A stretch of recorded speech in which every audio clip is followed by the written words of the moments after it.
You are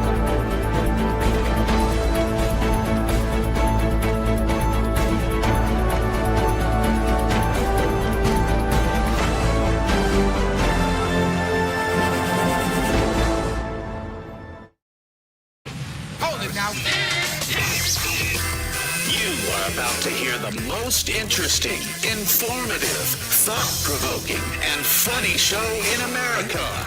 On air and on the World Wide Web.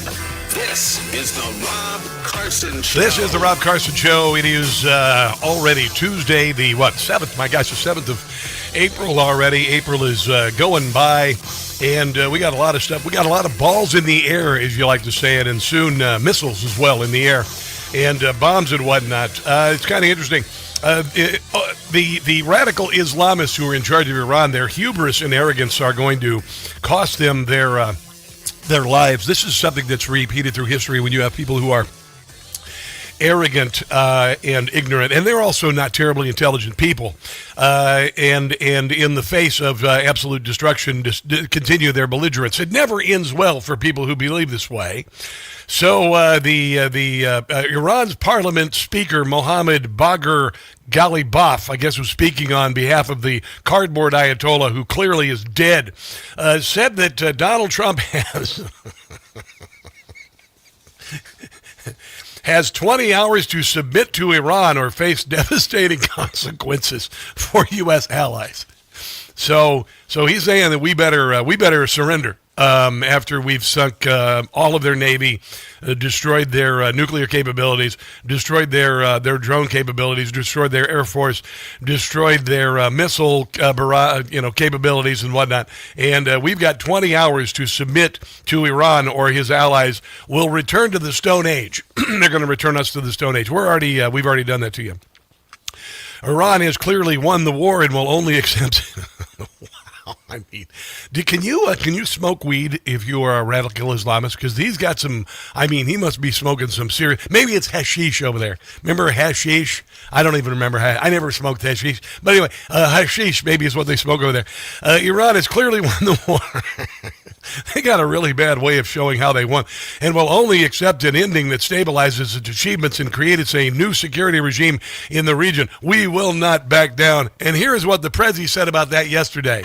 We have a plan, because of the power of our military, where every bridge in Iran will be decimated by 12 o'clock tomorrow night, where every power plant in Iran will be out of business, burning, exploding, and never to be used again. I mean, complete. I'd believe him if I were you, because he said that we would wrap up this war in 4 to 6 weeks, and we're actually ahead of schedule with all the strikes, the 9,000 strikes that have landed and destroyed Iran's military. So I'd listen to him, Demolition by 12 o'clock. And it'll happen over a period of 4 hours. So we say we're starting at 8 o'clock tonight, and it's going to be done by midnight. So 4 hours. So it's the plan. It's the plan. And again, I would listen to him, because they have no ability to stop any sorties right now from flying in. So it will be easy pickings. Wanted to. We don't want that to happen. We may even get involved with helping them rebuild their nation. Yeah. And you know what? If that's the case, the last thing we want to do is start with power plants, which are among the most expensive thing, and bridges. Yeah, there you go. You saw the bridge. The bridge one. We were very close to a deal.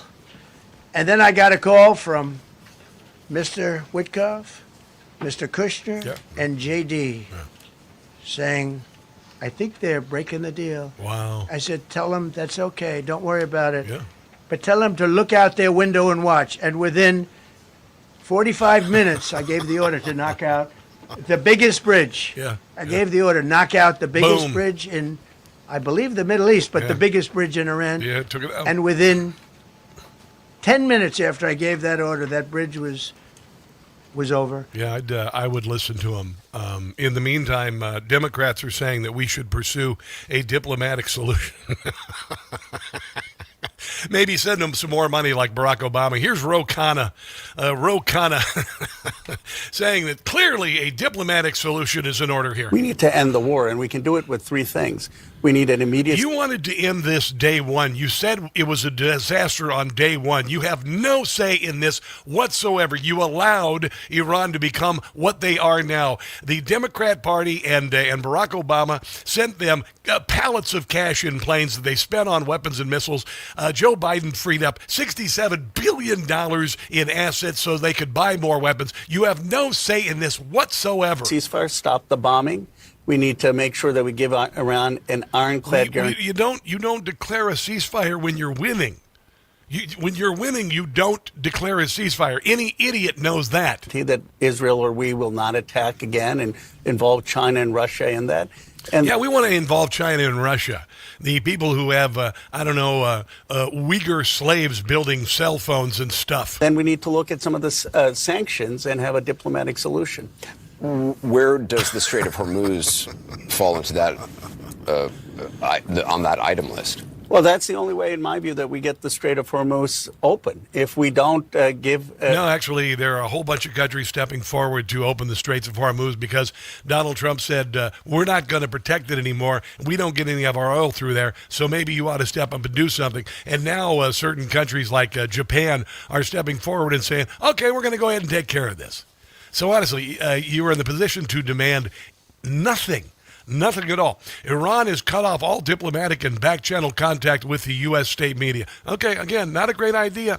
Iran has closed all diplomatic and indirect channels of communications with the United States. The state-run Tehran Times reported on Tuesday, any and all message exchanges have also been suspended. Okay, well, that's fine.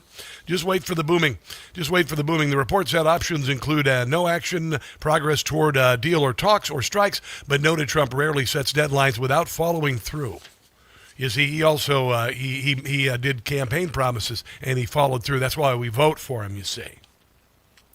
So there you go. That is the arrogance of the Iranian regime. Trump threatens to bomb Iran power plants. Tehran preps human chain shield. So this is what they're going to do. They're going to line up their people. Actually, very few are really supporting the regime anymore. So chances are they're doing it at the barrel of a gun. Trump has expanded his threat against Iran to include all power plants and bridges as his ultimatum to make a deal ticked closer. By the way, millions of Iranians are in support of the action tonight. That is 13 hours before Trump's deadline for the Strait of Hormuz to reopen at 3:30 a.m. local time.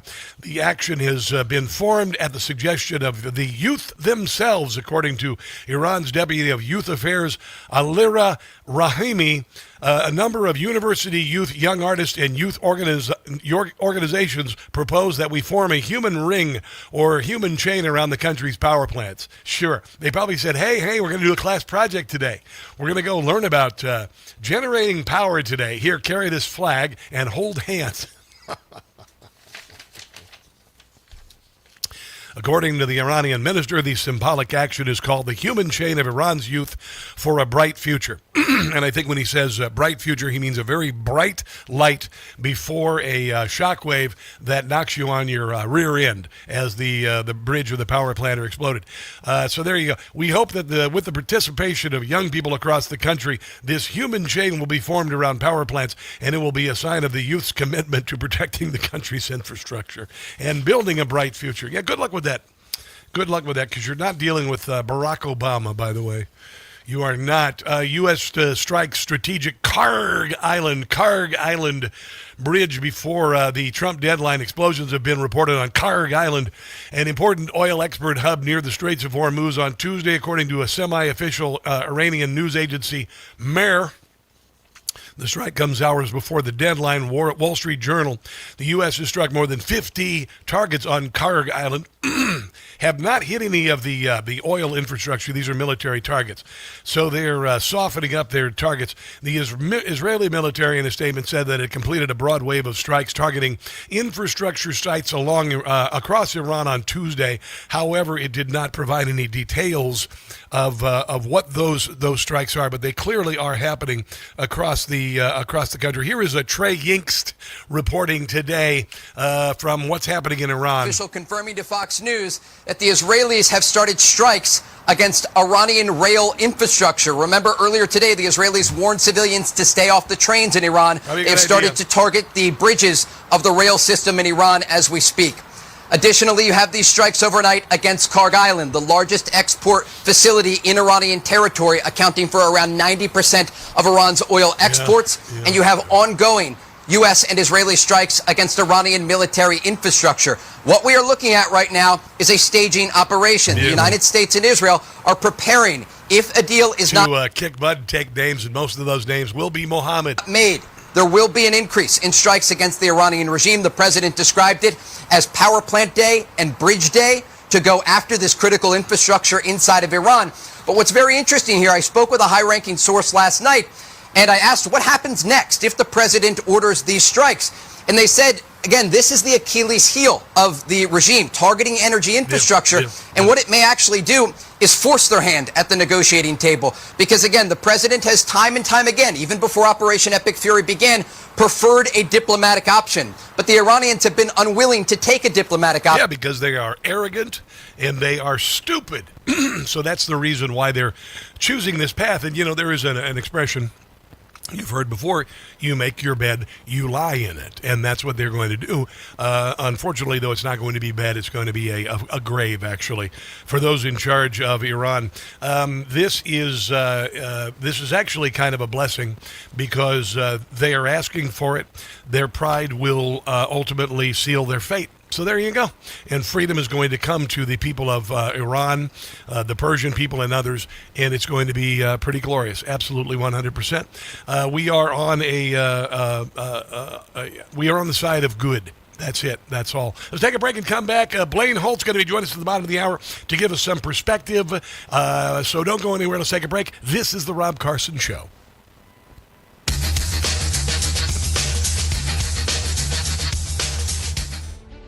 This fall, you're invited to experience Washington, D.C. in a truly unforgettable way with me, Rob Carson, and other Newsmax listeners.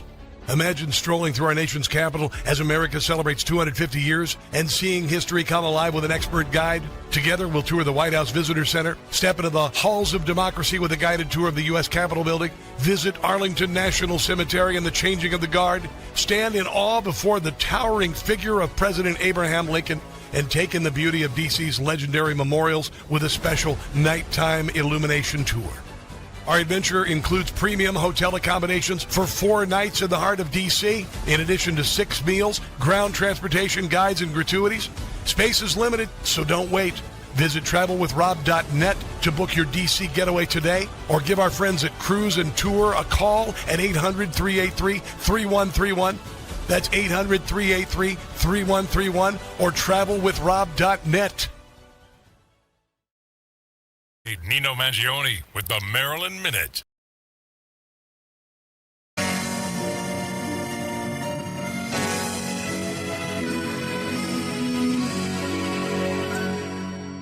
TDS,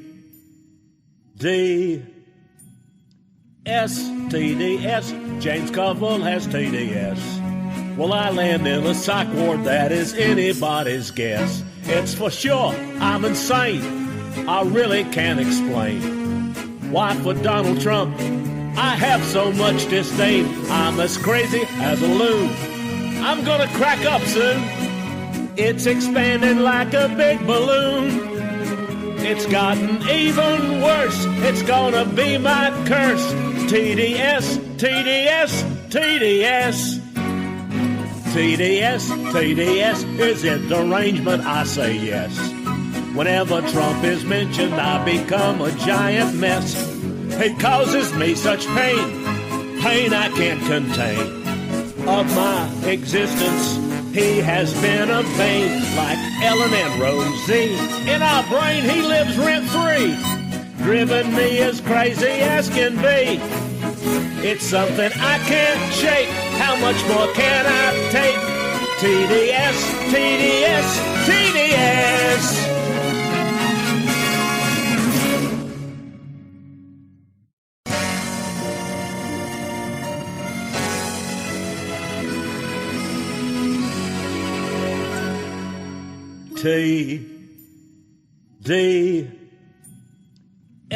TDS, James Carville has TDS.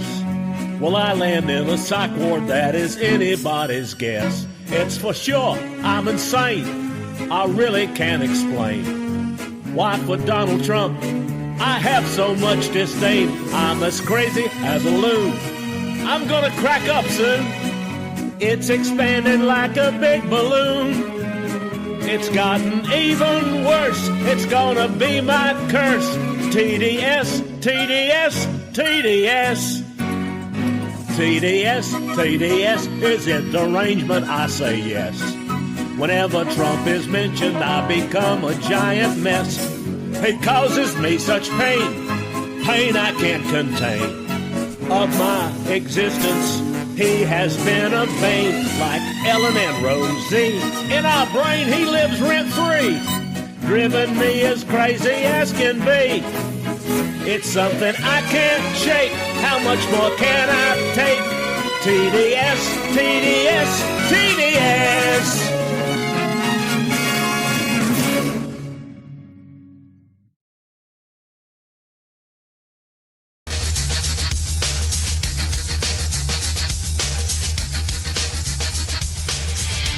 The Rob Carson Show podcast is everywhere.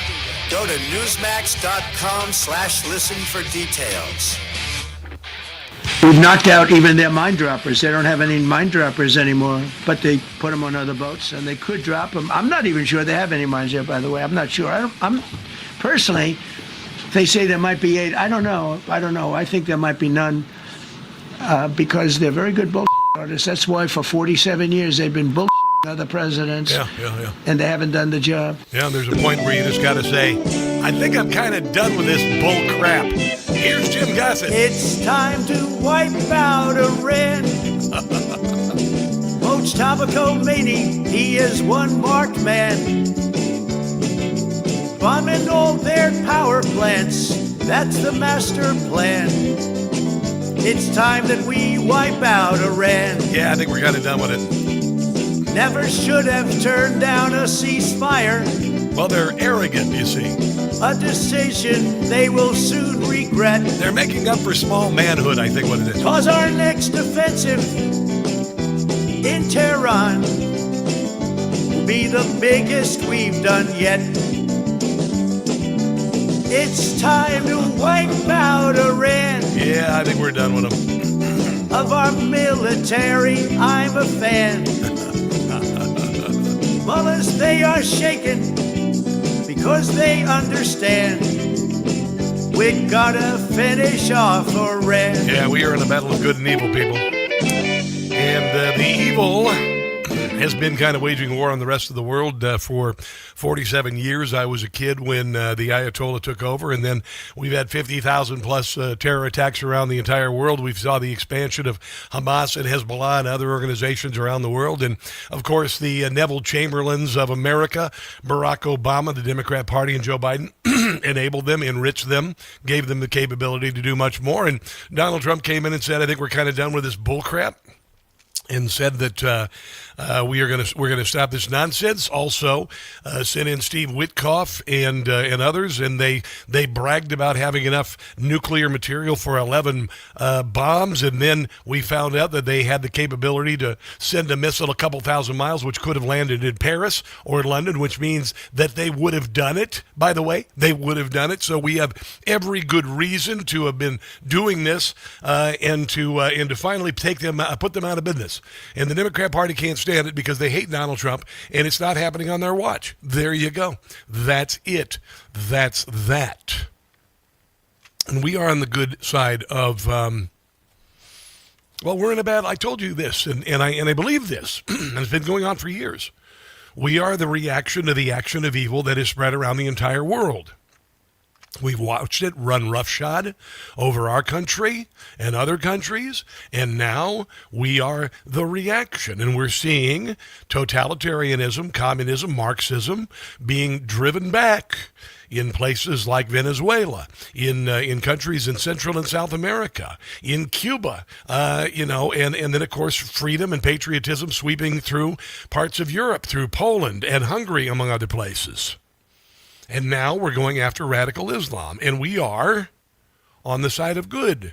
We are on the side of good. And I'll tell you, if, for instance, the Soviet Union sent people to the far side of the moon, or communist China sent astronauts to the far side of the moon, further than any man has traveled from Earth, who do you suppose they would thank? They would thank the dear leader. They would thank the party. So isn't it amazing that the country that wrote into its founding documents that our rights come from God, not man, so they can't be taken away? Isn't it amazing that we're the country that is doing this? This is the message from Victor Glover right before we went to the other side of the moon. To remind you of one of the most important mysteries there on earth, and that's love. Christ said in response to what was the greatest command, that it was to love God with all that you are. And he also, being a great teacher, said the second is equal to it, and that is to love your neighbor as yourself. What would Iran be saying? What would their astronauts be saying? Allahu Akbar. Kill all the Christians, I suppose. So, as we prepare to go out of radio, from the river to the sea, of communication, we're still to feel your love from Earth, and to all of you down there on Earth and around Earth, we love you from the moon. Wow. Houston copies. We'll see you on the other side. We are the most kind and benevolent and generous society to exist in the history of the world. We brought the world from the dark ages into electricity and the internet and space travel and air travel and the best living conditions and quality of life that ever existed before the United States of America. And I'm bloody well sick and tired of the haters. Really, really sick and dang tired of the haters. This is Artemis as they emerged from the dark side of the moon. Houston, we have you the same, and it is so great to hear from Earth again. To Asia, Africa, and Oceania, we are looking back at you. We hear you can look up. Wow, absolutely, absolutely amazing that we in 2026 are seeing this. Did you see the pictures that no one has ever seen before of the lunar surface? You're alive to see this for the first time in history. You're alive to see it. Don't let anybody take away from this moment. Don't let anyone take away from the glory of this moment, from something that no human being in history has seen until now. How glorious is it? And it's made possible by the United States of America. Here as we surpass the furthest distance humans have ever traveled from planet Earth. We do so in honoring the extraordinary efforts and feats of our predecessors in human space exploration.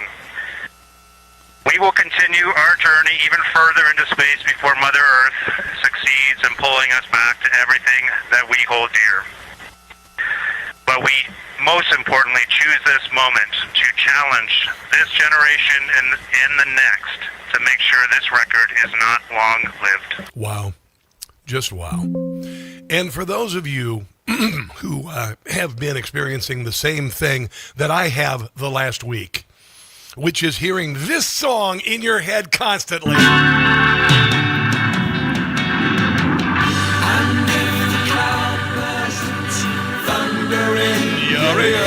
Come on! You shout and no one seems to hear. And if the band you're in starts playing different tunes, I'll see you on the dark side of the moon. There you go. That's been in my head for the last week. I know it's been in yours. And America, there you go. Let's take a break and come back. Blaine Holt joins us next. Don't go anywhere.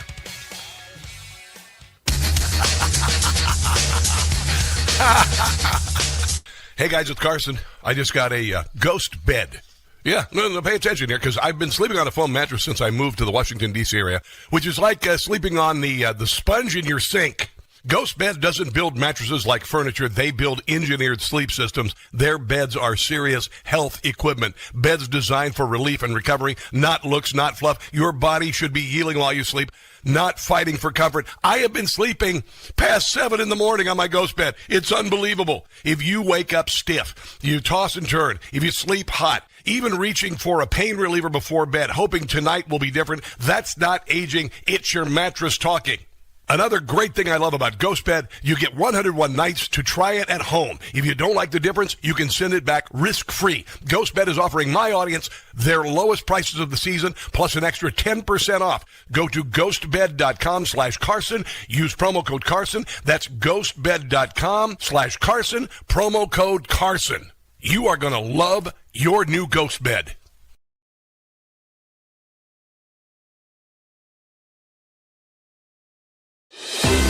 Hi, it's Tony Marino, host of the super popular Newsmax Daily Podcast, a rundown of the day's top headlines and top highlights of Newsmax shows and interviews you may have missed, plus some sports, stock markets, and even some yucks, all packed into about 20 minutes. Search for the Newsmax Daily with me, Tony Marino, on your favorite podcast platform, and check out our entire lineup of great podcasts, including Greg Kelly, Rob Carson, and Jerry Callahan at newsmax.com/listen.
Give me a countdown. Okay. 3, 2, 1. And if the cloud bursts, thunder in your ear, you shout, no one seems to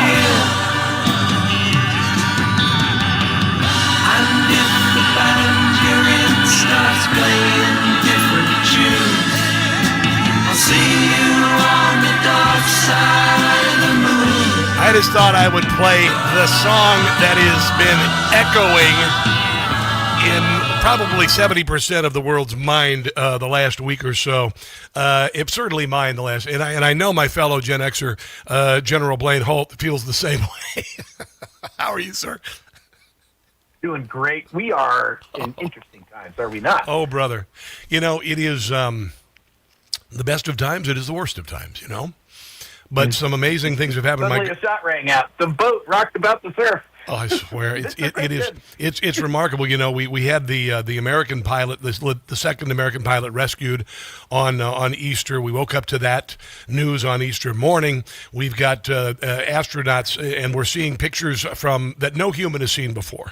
I've never lost my sense of wonder when it comes like this. We are on the verge of seeing the people of Iran free after 47 years of terror, being a tick on the back of the world, sucking the blood of innocents, and they're ready to fall. And today, General, Iran's parliamentary speaker Mohammad Bagher Ghalibaf said President Trump has 20 hours to submit to Iran or face devastating consequences. So, what do you think of that? He means it.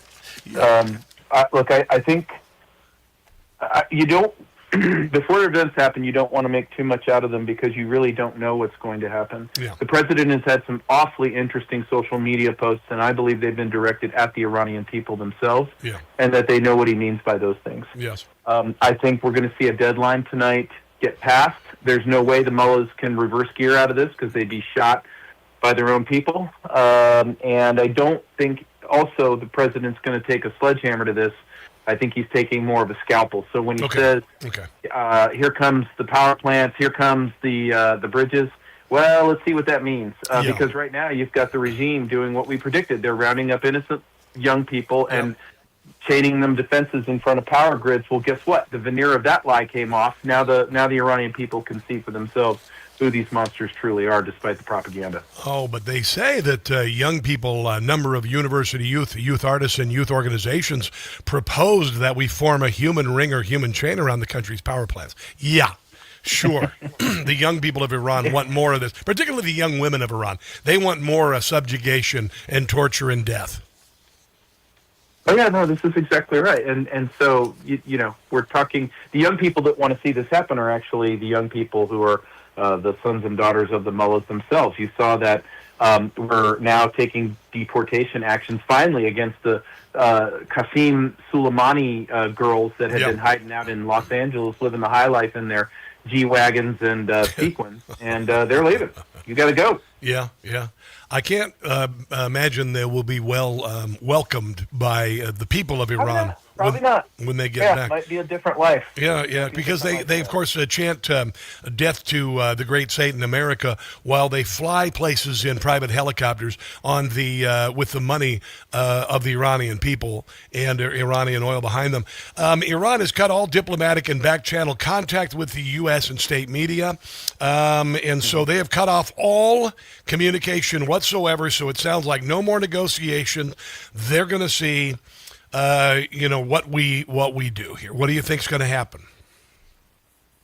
I think today until 8 p.m. Eastern, I think the day is kind of be uneventful in terms of the mullahs. They're yes, they don't talk to us and they can't talk to us, but Pakistan and China and others are screaming at them. Yeah. If you don't respect the United States military by now, then you're just crazy, because we have shown that we are up for this, and we have not shown all of our capabilities. And the other part is we're not going to be the lead in force here. It's going to be 90 million really ticked off Iranian people who want their country back, and you know they're going to ask for bombs in certain places, and we're going to deliver. And if they need a couple of guns or some spare parts for guns, we'll deliver that too. Yeah, there are certainly a million IRGC members dispersed throughout the country. We've seen, I don't know, a smattering of attacks. Well, I shouldn't say smattering, a pretty good amount of attacks of people, calling in Israeli intelligence sources, exposing these IRCG members and killing them. We also killed a whole bunch of them with some bunker busters, including one of the heads of the IRGC, like this. It wasn't he the principal propaganda officer or communications officer. So, I mean, considering what we have done, what have we held back, Blaine? What have we held back? What sort of hell can we bring them tonight that would make them finally, disregard their arrogance? Well, I think what you're going to see is a combination of effects from ground-based resources that we have, the kind, like helped our airmen get out of there. The CIA has folks. We've got new capabilities, electronic warfare capabilities that they haven't seen. And again, I think a lot of this is all going to fit one central theme, and that's bolster and support the Iranian people. And and then in terms of the 1 million IRGC forces, have you ever been a member of a club that suddenly the club really wasn't working out for you, and you wanted to drop your membership and move on to something else? I think that's where a lot of them are going to be after tonight, and they find out that not only are the top 3 tiers of mullahs gone, but the 4th and the 5th and the 6th, and a lot of IRGC folks are going to go visit with Allah tonight. Absolutely. Also, Israel is already doing strikes on bridges and whatnot, so they're doing a little bit of the heavy lifting already today. And then also, I'm hearing 50 strikes on Karg Island, not of the oil infrastructure. What are they just hitting military targets on Karg Island? Yeah, they are, and the reason is you want to make sure that this regime, if it sees its end coming, that it on their way to become martyrs, that they don't decide to sabotage all of the oil infrastructure and wipe out, just create a much bigger problem than the one that exists now. So the Iranians need an economy. China needs to be able to buy gas. So does Europe, and we're going to try to protect that infrastructure to keep that from falling. Also, I'll mention last night I saw several reports about how traffic through the Straits of Hormuz has really opened up, and it sounds like Iran has nothing more than a threat capability to say that we're going to mine it and whatnot. Donald Trump mentioned yesterday the mining operation is done. We have allies helping us out, so it sounds like they don't have a lot of control over the ability to shut down the Straits of Hormuz or to charge a toll to go. They don't have control of it anymore. No. And they're running out of bombs, and they're running out of bullets. They're running out of morale. There's a lot of people that are turning.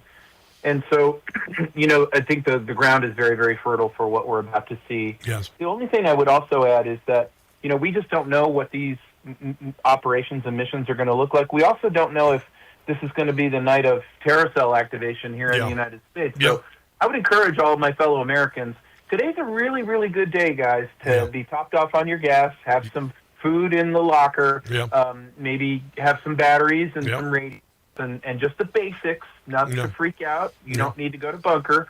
But then keep your head on a swivel and be in communion and league with your neighborhood. 100%, brother. Let's take a break and come back. We've got more with General Blaine Holt, by the way.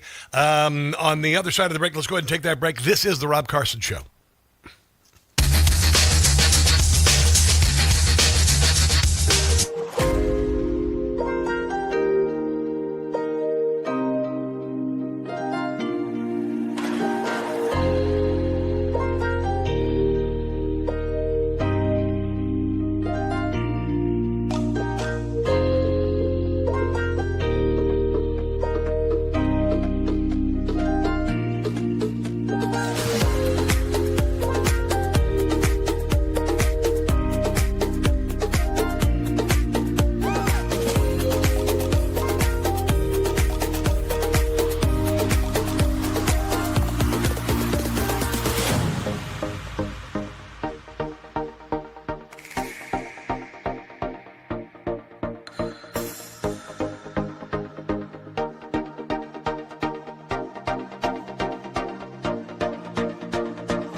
County.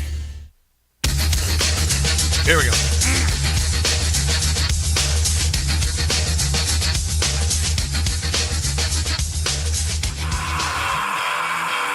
Transponder. His first message was simple, and it was powerful. He sent a message, God is good.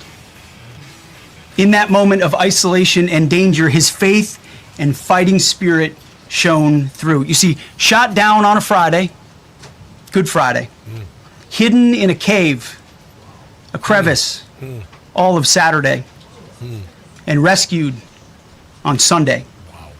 Flown out of Iran as the sun was rising on Easter Sunday. A pilot reborn, all home and accounted for, a nation rejoicing. Yeah, the comparison is obvious for a number of reasons. I believe General Blaine Holt, by the way, host of the Dangerous Intellectuals podcast, which is spectacular. You need to check it out, dangerousintellectuals.com. You know, you as a warrior, you spent your entire life as a warrior. There is a battle of good and evil happening right now, and it's very clear to me when you look at what's happened just in the last week, let alone going to the furthest that man has flown from the Earth, and the lead astronaut thanking God, who we as a country got our rights come from him. There are a lot of things that say to me that, this is a battle of good and evil. It's not just the United States versus Iran or whomever. What do you think? We are absolutely in a world war, and Iran-Israel is but a battlefield in that global war. Yeah. It has been going on for decades. Yeah. And the veneer of this war, the camouflage, is falling away. And you look no further than Europe and what they've done since we have been engaged in operations with Iran over these days. This is the financialists of the thing we call the City of London, an incorporated bloc that is not beholden to the UK or the real London. It is globalists, and they want and always seek control. And they have always bought off and bet on both sides of every war. Yeah. They controlled the Iranian side. They were controlling vast swaths of the Israeli defense complex. And here we are. We are taking off one of the heads of that snake. And you know that this is true because Lloyd's of London, no less, tried to block the straits and tried to financially shut it down, not able to do it. President Trump thwarted them on this. And then the UK to this day is denying us access rights to bases that we bought and paid for with American blood. What do you think? As you watch Georgia Melanie go off to Saudi, hat in hand, to try to make a deal, but can't use our bases in Italy. Macron is now saying NATO countries need to unite against the United States. Yeah. This is what I mean by the camouflage is falling away. And here comes Mark Rutte tomorrow. I'm guessing calling President Trump daddy's not going to work. Yeah, here is Donald Trump talking about all of the allies, our supposed allies who forsook us in our time of need. And it's not just NATO. You know who else didn't help us? South Korea didn't help us. You know who else didn't help us? Australia didn't help us. You know who else didn't help us? Japan. We've got 50,000 soldiers in Japan to protect them from North Korea. We have 45,000 soldiers in South Korea to protect us from Kim Jong-un, who I get along with very well, as you know. Do you notice he said very nice things about me? He used to call Joe Biden a mentally retarded person, okay? There you go. But yeah, we really got a snapshot of who will come to our side when we need them. Where do we go from here? Do we shut down those bases? Do we leave NATO? You know, there are still Democrats who say, "Oh no, we need to recommit ourselves to NATO." We provide 65% of NATO's budget, and they've done D word for Richard for us when we ask them for help. The president is a guy who likes to make a deal, and he's going to see at the end of this Iran fracas enormous leverage with the Europeans and enormous leverage with Japan and South Korea. So I think he's going to examine that first and see, okay, Well, yeah, we'll stay in NATO, but it's under new terms. Here's the new terms. And by the way, get ready because you're not going to like them. Yeah. And Europe will get to decide. But right now, even the opposition party, the right-wing party that's coming to power in Germany, is calling for all U.S. forces to be departing Germany. Great. And to that, a guy who's lived in Germany nearly 10 years, I would tell you, deal, fair, no problem. Yeah. Next time we come back, it'll be for tourism unless you've kept all these invaders, and then we can't come and spend money here. Yeah. So you got to pick. Yeah. Mosques or the United States. Yeah, exactly. Now, with Iran and the IRGC effectively decapitated, you mentioned there are cells here in our country, and obviously Joe Biden allowed people to come across our southern border unvetted for terrorism, among other things. IRCG members have been deported from the country just last year. You said keep your head on a swivel. Do you suppose the decapitation of Iran, they won't have any financial means to carry out something? The only thing I guess that they will have is their fanaticism. I wouldn't presuppose that they don't have financial means. Okay, all right. Because the machine has been able to leverage American banking and world global banking to be able to give them access, and then they have access via cryptocurrency accounts, that kind of thing. So it's just going to be, do they see their role as, okay, I have to now convert to the side of the Iranian people and I'm going to go quietly, or am I going to conduct jihad on my way to becoming a martyr?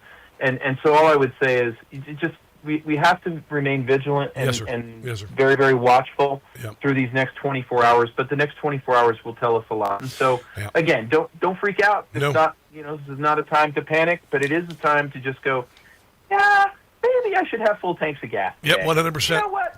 Having some water is good. Yep, 100%, brother. You can never be too careful. Blaine Holt, Brigadier General, tell everyone where they can find your glorious Dangerous Intellectuals podcast. Thank you, sir. DangerousIntellectuals.com, and then come to the Dangerous Intellectuals Substack as well, because there's all kinds of materials that spin out of the episodes. We had Mitch Vexler on Monday, who told us all about 42 million American households at risk of losing their property because of fraud in our property tax school appraisal system is a scam. Of course. And I hope that you will consider being on standby for tomorrow, depending on what happens tonight. Always. God bless you, brother. I appreciate you so much. Let's take a break and come back. This is the Rob Carson Show.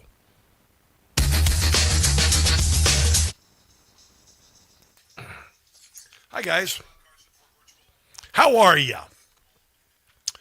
Let's see what we got here. You guys are busy on the chat. I'm looking at the YouTube, and you guys are going crazy. Oh, look at you over on Rumbly-Roo, too. Dookie Bear, good to see you there. Beck Ottenberry, how are you today? Tasman69, you're new here. Welcome. Come enjoy chat and music at Gen X. Okay, I don't know what that is. Anyway, Beck Ottenberry, like I said, Rounded Pony, Bill West. What's going on? Over on YouTubeage, wow. Shelby Inslee, hi. You guys were talking a lot about the Pink Floyd, which is awesome. All right. You guys were writing some cool stuff about the lunar landing. Yeah, we live in historic times. We should embrace them. We should be proud of where we're from. We should be proud of the country we were either born into or we became naturalized citizens in. It's a privilege. It's a privilege beyond belief. Hello, Marianne Pauley. You're new. Good to see you. Hello, Karen Sharkey. Hi. You're new. Good to see you. Thanks for joining us on Facebook. Appreciate you. Got a busy day ahead of us. All right, what do we got next here? Let's go with... Oh, yeah.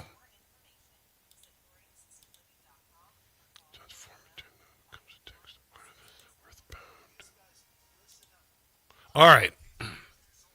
I got to talk here. Here we go.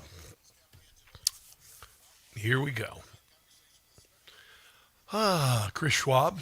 Huge fan of Pink Floyd, Rob. I recall their album in this. Dude, I still listen to the record. I've listened to that record for 40 freaking years of my life. More than that, it's my son's favorite record. My son, he's 26 years old. Their favorite album. Yep.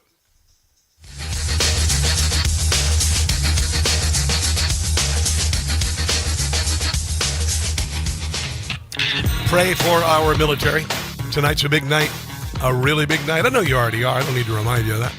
Chuck DeVore is a former Army intelligence officer, and he's talking about how the Democrat Party is digging a hole, not offering anything but opposition to Donald Trump, no pride in the country, no pride in the military, already declaring that our military is lost, no positives about Artemis going on the other side of the moon because Donald Trump is the president. And by the way, Donald Trump made this happen by giving NASA the funds that they need. Well, certainly so far it is, and certainly when combined with the Artemis 2 mission to the far side of the moon, what a time to be alive. What a time to be an American. It is. And Jesse, I am amazed every day when I see the Democrats, perhaps with the exception of Senator John Fetterman, just attacking the president on all these ridiculous grounds. Oh, war crimes this, and we shouldn't do that. Can you imagine the Democrats in 1969 when we had the lunar landing? And if Donald Trump were the president then, they wouldn't be celebrating that we landed on the moon.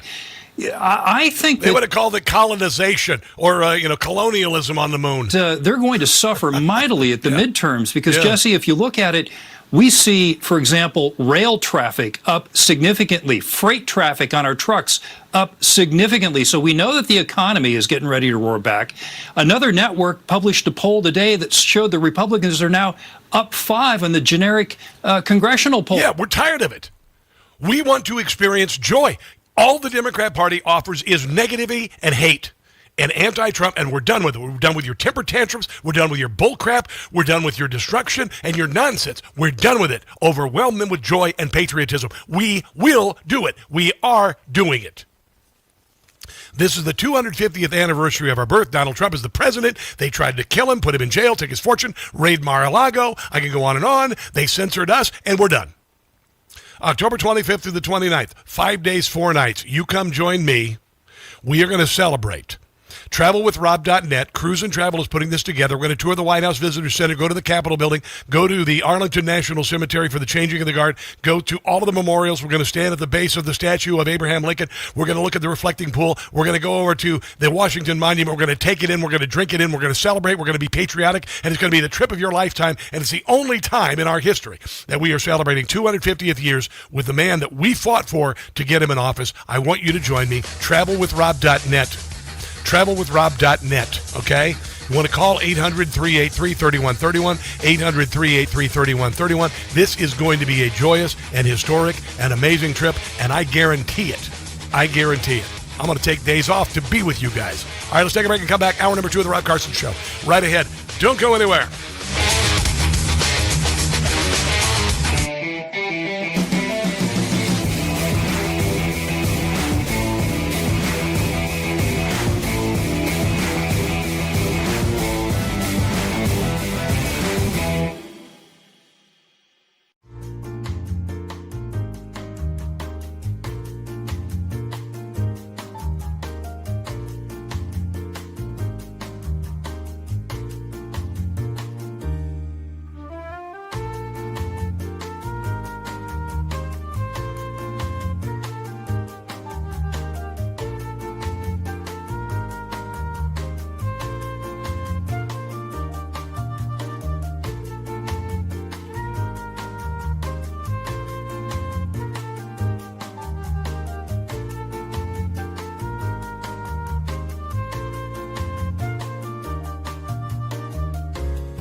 interesting, informative, thought-provoking, and funny show in America.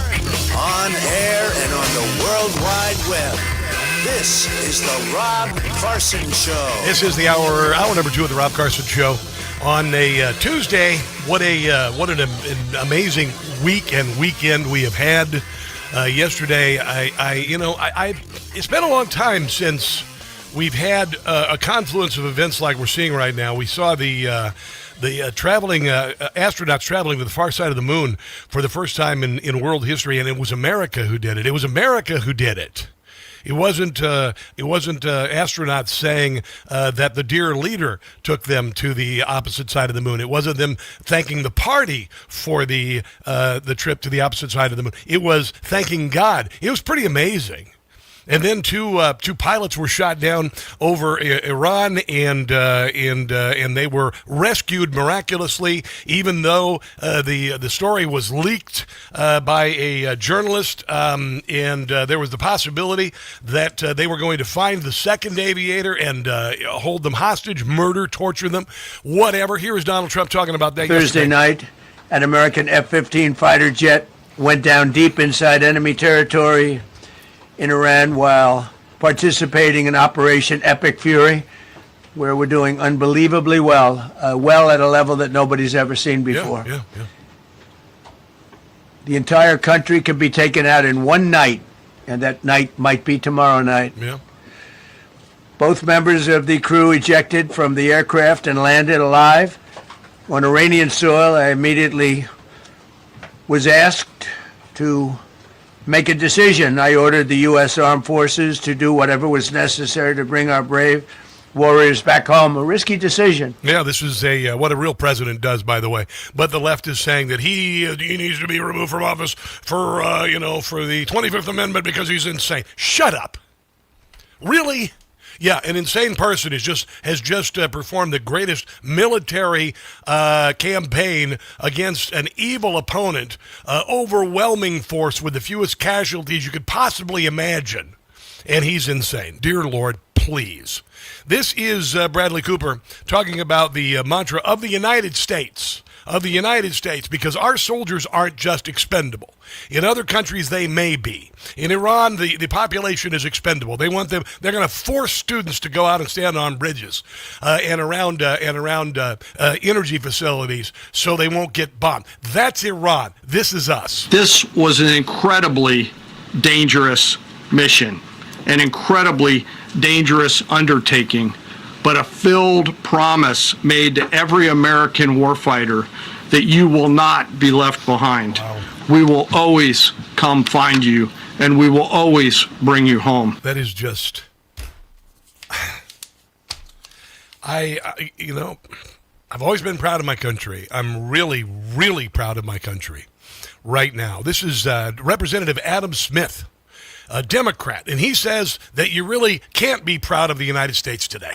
I mean, Donald Trump, Pete Hegseth, all these people spend all this time talking about we're the United States of America, the greatest country in the history of the world, the shining city on the hill, and all of that. And back in World War II, when the Germans were desperate to surrender to Americans instead of Russians because we were that, it was something that we could be proud of. Yeah, but I guess we can't be proud of it. Honestly, this is why the Democrat Party is doing a death spiral into hell. Here is Harry Hinton. I played this yesterday from CNN. The Democrats are convinced. I don't know, and I have not been able to find out a reason why, other than it's midterms, and generally the party in power loses congressional seats. That's the only reason they think that they could win. They have no ideas. They have no positivity. They have no patriotism. They spent the last decade tearing down America, tearing down American statues, saying that the founders were slaveholders, that we should be ashamed of America, all of this. That's your Democrat Party. Why would you vote for them? Let's just take a look at this. Net favorability. Party ahead at this point. Midterm years with the GOP president. In 2018, Dems were up by 12. In 2006, on net favorability, which party you like more? Dems were ahead by 18. Yeah. Republicans are actually ahead on net favorability at this point by 5 points. So Democrats are just simply put running behind their previous... Yeah, because they are awful. They've tried to destroy the country. They've tried to foist wokeism on us. Let me give you an idea of the Democrat Party. These are two candidates for state office in the state of Georgia, all right? This is your Democrat Party. Hi, I'm Aaron Baker, and I am an openly trans Jewish lesbian running for Georgia State House. No, okay. Openly trans Jewish lesbian. So this is a person who was born with a male, still is a male, just dresses like a woman. Maybe had some augmentation to certain body parts, whatever. And has taken the circuitous route to become a woman so he could sleep with women and call himself a lesbian.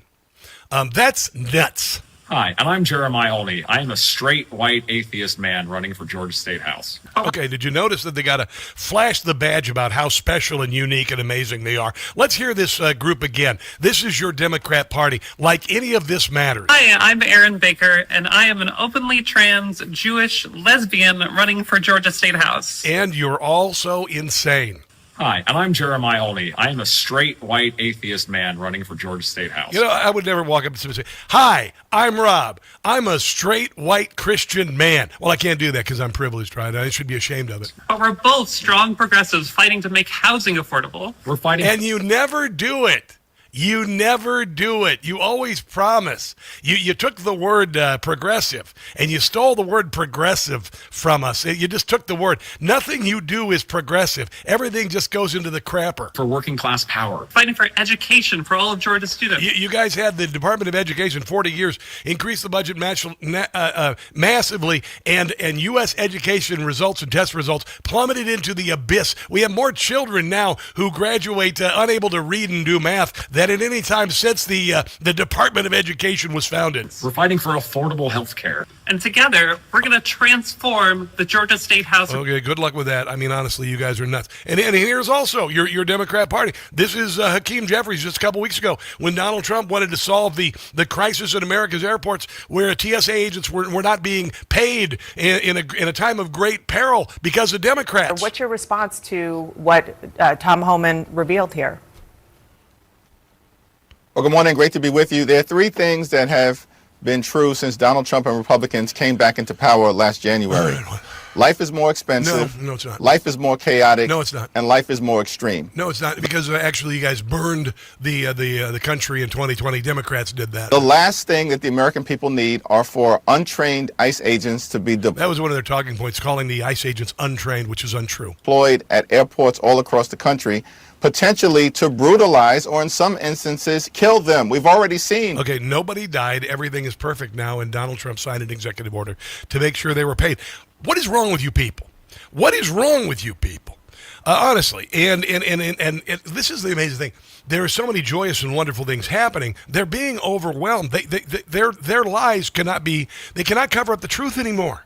They can't yell loud enough. They can't say that we're losing in Iran loud enough. They can't say that the economy is terrible loud enough to cover up the greatness and the truth and the goodness of America. They can't do it anymore. It's remarkable. Here is former SEAL Mike Sorelli talking about the pilot that was rescued, our pilot that was rescued. A moment of heroism, a moment of unity that the country has not seen in a long time, and the Democrat Party doesn't want to play along. Even if we had 60 days to prepare, this would be a difficult, complex mission. Again, this speaks to the American men. You're playing at 12 Gs, which is about 2,500 pounds of force on your body, already injured, then has to land a parachute, and then climb 7,000 feet. They need to make a movie about this individual. He is a hero, but he was solidified. He felt the purpose of his brothers, yes. And he knew no matter what we were coming from. And he said, God is good. In his time of fear, peril, that's the message he sent. Wow. Tyrus was on with Gutfeld last night. Tyrus had, I thought, a brilliant observation. When this happened on Sunday morning, Easter morning, which was the Trans Day of Visibility 2 years ago with Joe Biden as the president, they hijacked it. They hijacked Easter with the Trans Day of Visibility, and they made more of a big deal out of that then.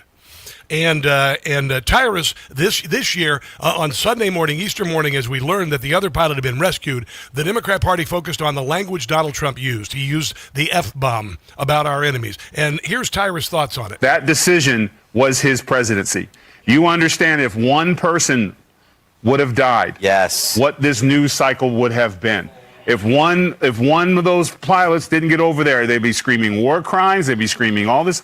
And today he did the thing that this is, and I knew he did.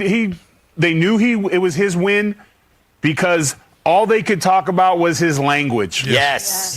Did you hear what he said? I heard what he said. I didn't care. And I'll tell you why. I'm glad. Listen to this. Listen to this. The thing, and I think it's like it was so uncouth, and he's not. That's not traditional and presidential. See, the thing about me is that I've noticed people who cuss are telling it straight. So I have a president that speaks the same language that I do. Yeah, so I know when he's telling the truth and when he's keeping it real, opposed to the eloquent lines that we get all the time. And I'm going to quote the president. I think he said about 4 times today, which is but to me, that he was willing to put his entire career, his own team were like, the risk isn't worth, it's too big of a risk.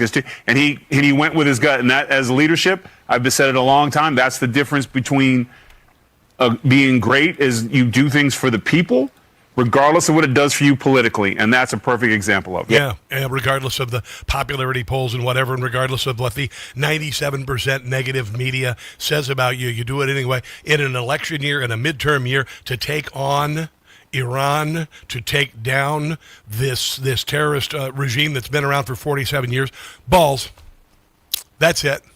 Yeah, that's what it was. Let's take a break and come back. This is The Rob Carson Show.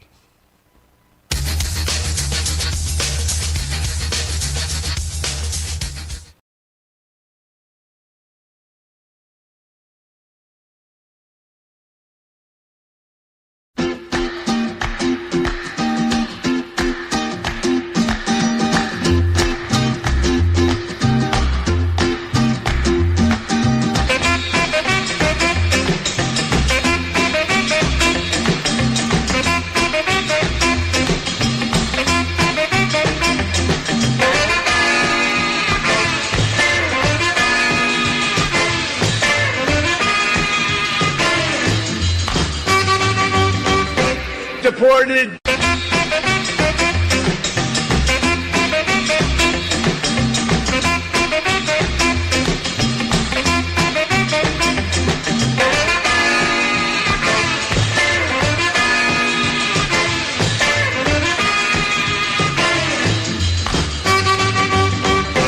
Deported.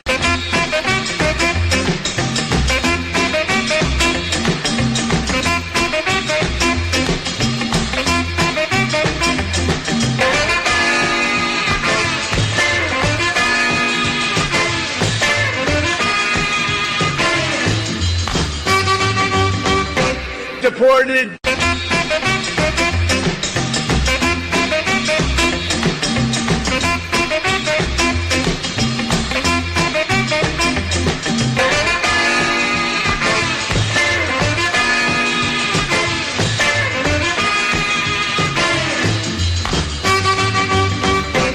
Get him out. Ready? Are you ready? Get him out of here. Get him out of here. Get the hell out of here.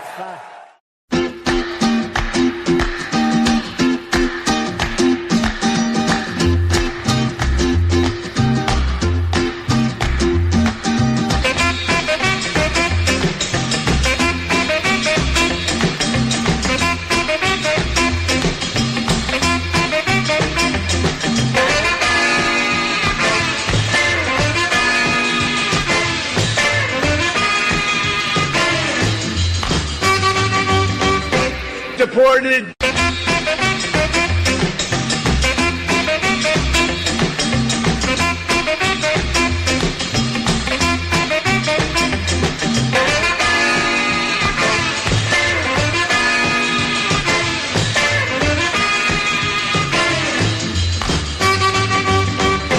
Deported.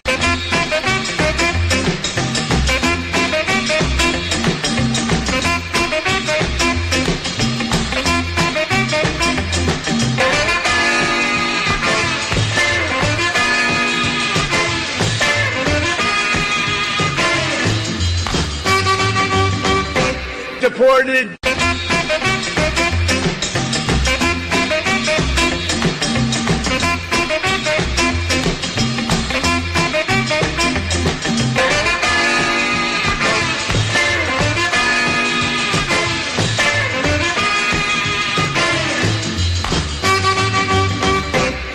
them out. Ready? Are you ready? Get them out of here. Get them out of here. Get the hell out of here.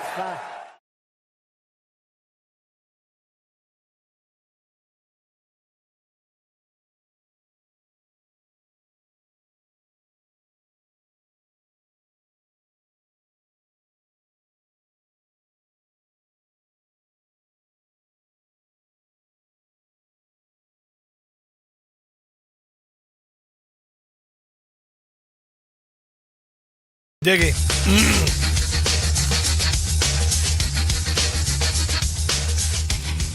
The media and our friends in the Democrat Party kept saying we needed new legislation. We must have legislation to secure the border. But it turned out that all we really needed was a new president. So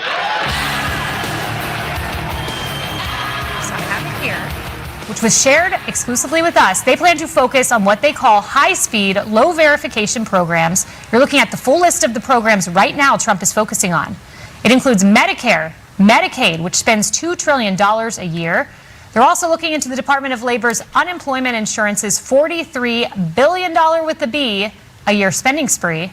And yesterday, the task force hosted its first meeting. Americans have turned over trillions of their tax dollars to social welfare programs to help their neighbors and fellow citizens through hard times. They've done so on the basis of social trust, the belief that their government, state and federal, will do the right things with their dollars. If we fail to address it, the fabric of our nation will swiftly unravel. This is why the Democrat Party never has enough. The government never has enough. They've always got to come up with new spending proposals, $1.5 trillion for green energy, increasing the size of the federal government by 40% for COVID. And then what did they do? They looted it. That's what they did. This is why nothing ever gets fixed. I said this last year, a couple of years ago. I said, did you notice that Joe Biden has been in office for 50 years and all of the problems that he campaigned on fixing have not been fixed? Healthcare is still broken. Social Security is still bankrupt. The VA is still bankrupt. The infrastructure is still ruined. I mean, it's a mess.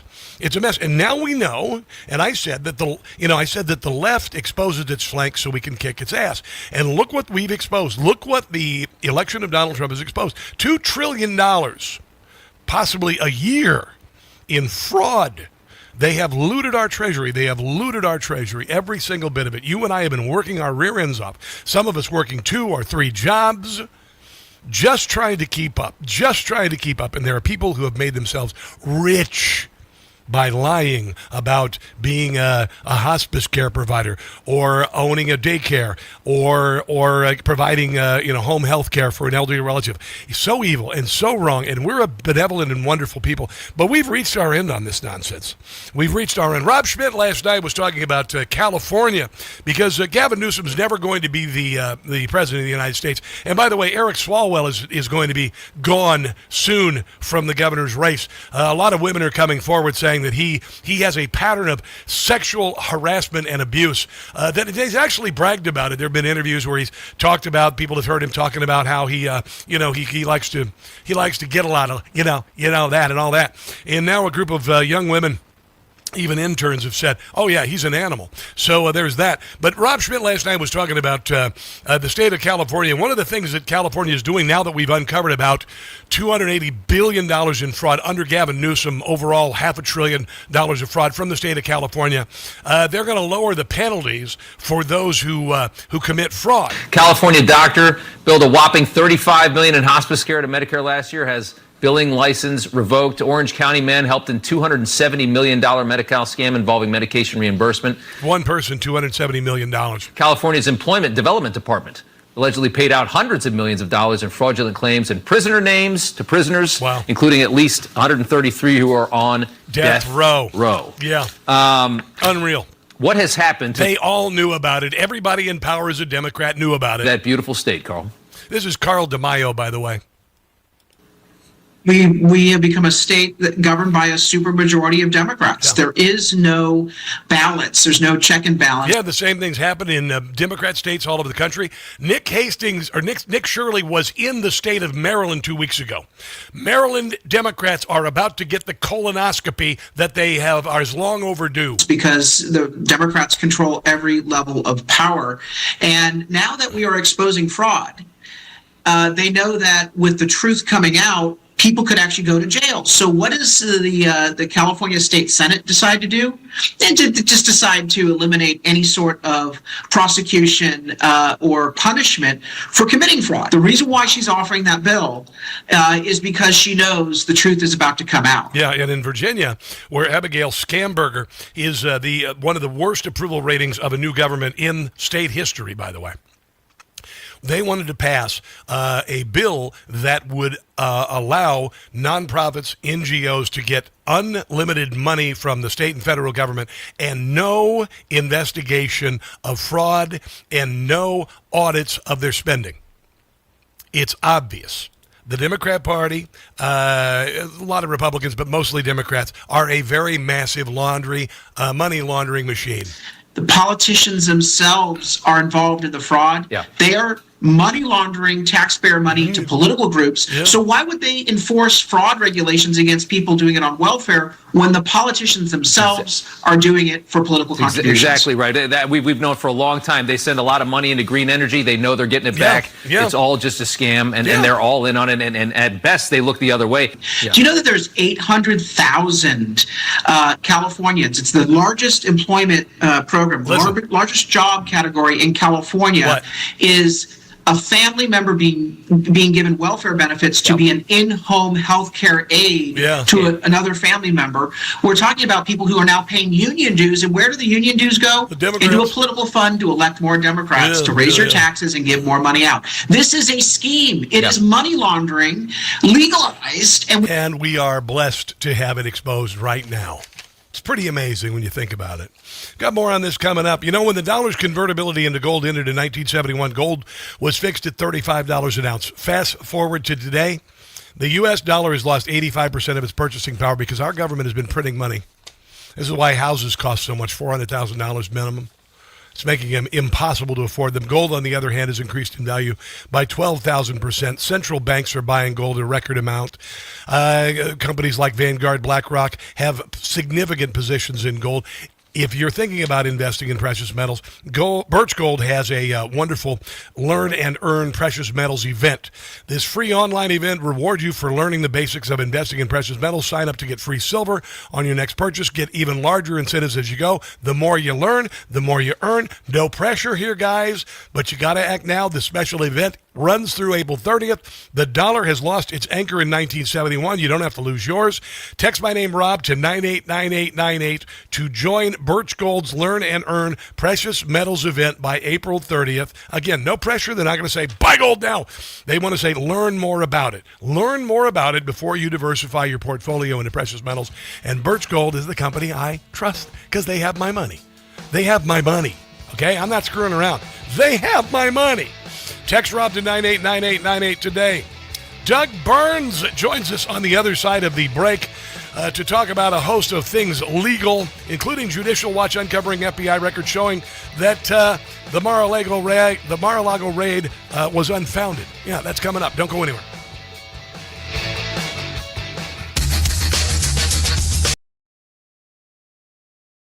Hey guys, it's Carson. I just got a ghost bed. Yeah, no, pay attention here, because I've been sleeping on a foam mattress since I moved to the Washington, D.C. area, which is like sleeping on the sponge in your sink. Ghost Bed doesn't build mattresses like furniture. They build engineered sleep systems. Their beds are serious health equipment. Beds designed for relief and recovery, not looks, not fluff. Your body should be healing while you sleep, not fighting for comfort. I have been sleeping past 7 in the morning on my Ghost Bed. It's unbelievable. If you wake up stiff, you toss and turn, if you sleep hot, even reaching for a pain reliever before bed, hoping tonight will be different, that's not aging. It's your mattress talking.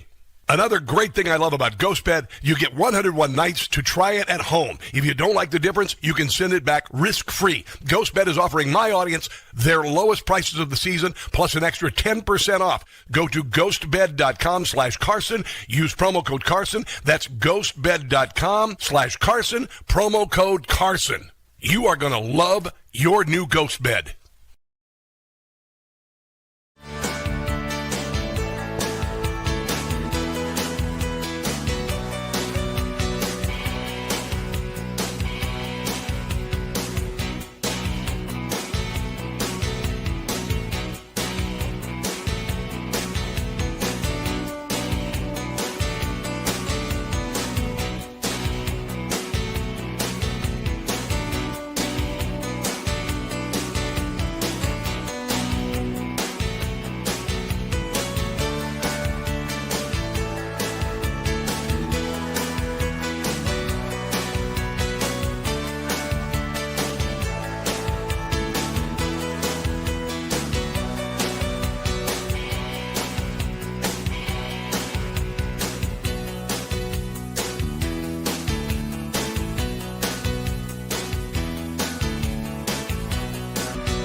So, as the release says here, we obtained the 207 pages of those FBI records that, and the headline is, they were concerned that there was no probable cause to raid the home of President Trump at Mar-a-Lago. I'll say it one more time. Yeah. No probable cause. That means there was no good faith reason to raid his home. And nonetheless, the Biden gang at the Justice Department, with the acquiescence, obviously, of FBI leadership in the end, because that's the way it technically or practically has to work, raided his home in an unprecedented fashion, and the abuses have reverberated through our national consciousness since then. That is Tom Fitton of Judicial Watch with a big announcement. Not a big surprise to anybody. There was no reason to raid Mar-a-Lago. It was the first time that the FBI had raided a president's residence after he left office. They planted folders that said top secret and all of this, and laid out the stuff. They chased out all of the people in Mar-a-Lago. They asked that the cameras be turned off. It was clearly a use and abuse of the law enforcement on the federal level. Joining us to talk about this and so much more is Doug Burns, former federal prosecutor. Doug Burns, welcome to the show. How are you, my friend? Good, Rob. Thank you. Boy, what a glorious week we've had, huh? For a couple rescued pilots on Easter morning, and then, of course, the dark side of the moon, Doug. The dark side of the moon, man. Pretty amazing, right? Oh, yeah. No, it's incredible. I mean, let's see what happens tonight. Well, yeah, the dark side of the moon on the space thing, absolutely fantastic for our country. But I thought you meant the dark side in terms of the, Iran situation. No. Just really quick, it'll be very interesting to see what happens later today and tonight. Well, I think that this is a president who means what he says what he means, does what he says he's going to do. I think that's fairly obvious at this point, don't you believe that? Oh, there's no question about it. And also, I want to make a huge legal point. Once again, and we've seen this movie over and over and over, everybody just jumps in with their little Rorschach test, and they say, these are war crimes. So let me just very quickly unpack that. If the facilities that are being targeted and struck are used for a military purpose by the enemy, then they can be struck. That's number one. Yes. 10 times more important and 10 times more compelling if they are of a dual use. In other words, they're used for civilian purposes and also for military. They can be struck. So again, I just wish everybody would stop with their immediate armchair conclusory, legal conclusions, and at least try to learn what the law is. I mean, that's what the law is. And by the way, bridges, as you well know better than anybody, bridges have always historically been hit in military operations. So, again, we'll see what happens. My prediction, crystal ball, is I don't think you'll see this annihilation tonight. I think ultimately they will blink. We'll see. We shall see. I think they're foolish. I think they are. Their pride and hubris will lead to their undoing. It already has, Doug. And I believe this is bigger than military. I've said this over and over again. I think this is a battle of good and evil. I think we are the reaction to the action of evil that has spread through the world, and we've got to evil back on its heels. That said, let's return to this story about the FBI field agents saying they did not believe probable cause existed to search Mar-a-Lago, urging the Justice Department to cooperate with Trump's attorney instead of insisting on the raid. They did it anyway. Well, first of all, Federal Prosecutorial Conduct 101, 2, and 3, real quick, is that if you're deciding to try to obtain evidence, the point is you discuss whether or not a search warrant is necessary as opposed to a subpoena. And, good, strong, conscientious, ethical DOJ lawyers will say, well, wait a minute. This is the former president of the United States of America. His abode, his residence, is guarded by the United States Secret Service 24 hours a day. I see no reason, absolutely no reason, zero, why we wouldn't simply issue a subpoena. There's no chance the stuff's going to be destroyed, moved, or compromised. Because you can't plant evidence with a subpoena, Doug. I said it before. Yeah, well, that's a good point, too. Sure. I mean, they took films and photographs of the stuff stacked up the way they wanted it. That was ridiculous. But the fact of the matter is, I told you the anecdote, and I'll tell it again for your audience. I spoke to a friend of mine who had served as Associate Deputy AG. That's just, the assistant to the Deputy Attorney General of the United States. And I said, hey, let's assume a couple of FBI agents walked in to see the DAG, the Deputy Attorney General, and they said they want to execute a search warrant in Kennebunkport at George H.W. Bush's house. What would have happened? He said, and I quote, "Get the F out of my office." Wow.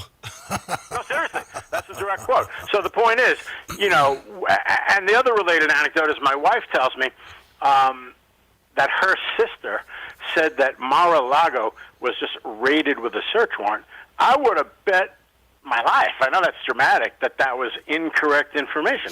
Because I said to myself immediately, there's no way that the FBI would do a search warrant, again, against that backdrop of the subpoena thing. Even if you were looking for evidence, there's no way you would do a search warrant. So, I mean, melodramatically, let me say that was the most outrageous law enforcement move I've ever seen in my life. This on the heels of the report that came in that there was no Russia collusion in December of 2015, and Donald Trump saying, well, then write a report that says there was. And they carried that through the first couple of years of the Trump administration. It led to an almost immediate impeachment of the president. My God, Doug, what the hell? What the hell happened?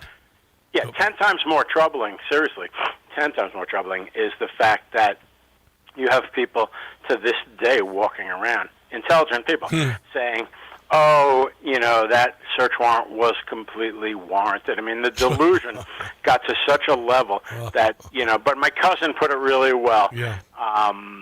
He's a graduate of Harvard Law, but he never practiced law. To his credit, he did other things, like a Renaissance man, just like his dad, my mother's late brother. But the point is, he said, Doug, when anger and emotion, and I've told you this before, Rob, when anger and emotion start overriding reason and logic, this is what you get. You get people, I went out, seriously, to lunch. I think I might have mentioned this to you. 40-year veteran DOJ friend of mine, this and that, and he starts right in with the MSNOW ICE talking points. ICE is terrible. ICE is horrible. I looked at him across the table. I said, you got to be kidding me. With your background, first of all you're doing is regurgitating what you're hearing in media. You don't know. Are you crazy? We worked with federal agents for 20 years. It was just breathtaking. I couldn't believe it. Do you know why they called the ICE agents fascists and Nazis? Because ICE stands for Immigration and Customs Enforcement. Enforcement, Doug. That's what it's all about. Let me ask you this about Pam Bondi being relieved of her position. Who would you like to see in there, and what did you think of her?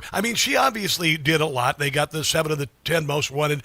They have the lowest murder rate in history, child sex traffickers, all of this. What do you suppose led to her relief, and what do you want to see from whoever is replaced?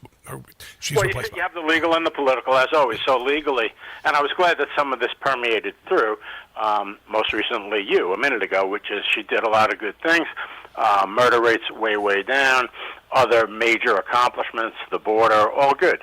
But politically, the problem was that when she said she had this Epstein list, again, everybody can make a mistake and say something they shouldn't say, but that was a real whopper because then the media just became hysterical. That you see that there are these wealthy, important people who they pimped out underage girls too. Yeah, and also we need to see people hauled away in handcuffs. We need some arrests, Doug. That's it. So she did poorly there. And then the other part, which you can debate back and forth whether it's proper and so on, is I know how we've been over this many times, but going after the people who completely abused the system against him, and that's Comey, Letitia James, and I don't blame him for being extremely upset that she was not able to do it. And I drew the football coach analogy, which is, to all the pundits, every single one of you guys who say that wasn't her fault, it doesn't matter. When the team loses, the coach faces firing. Right. Let's take a break and come back more with Doug Burns, former federal prosecutor, on the Rob Carson Show. Don't go anywhere.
Harford County.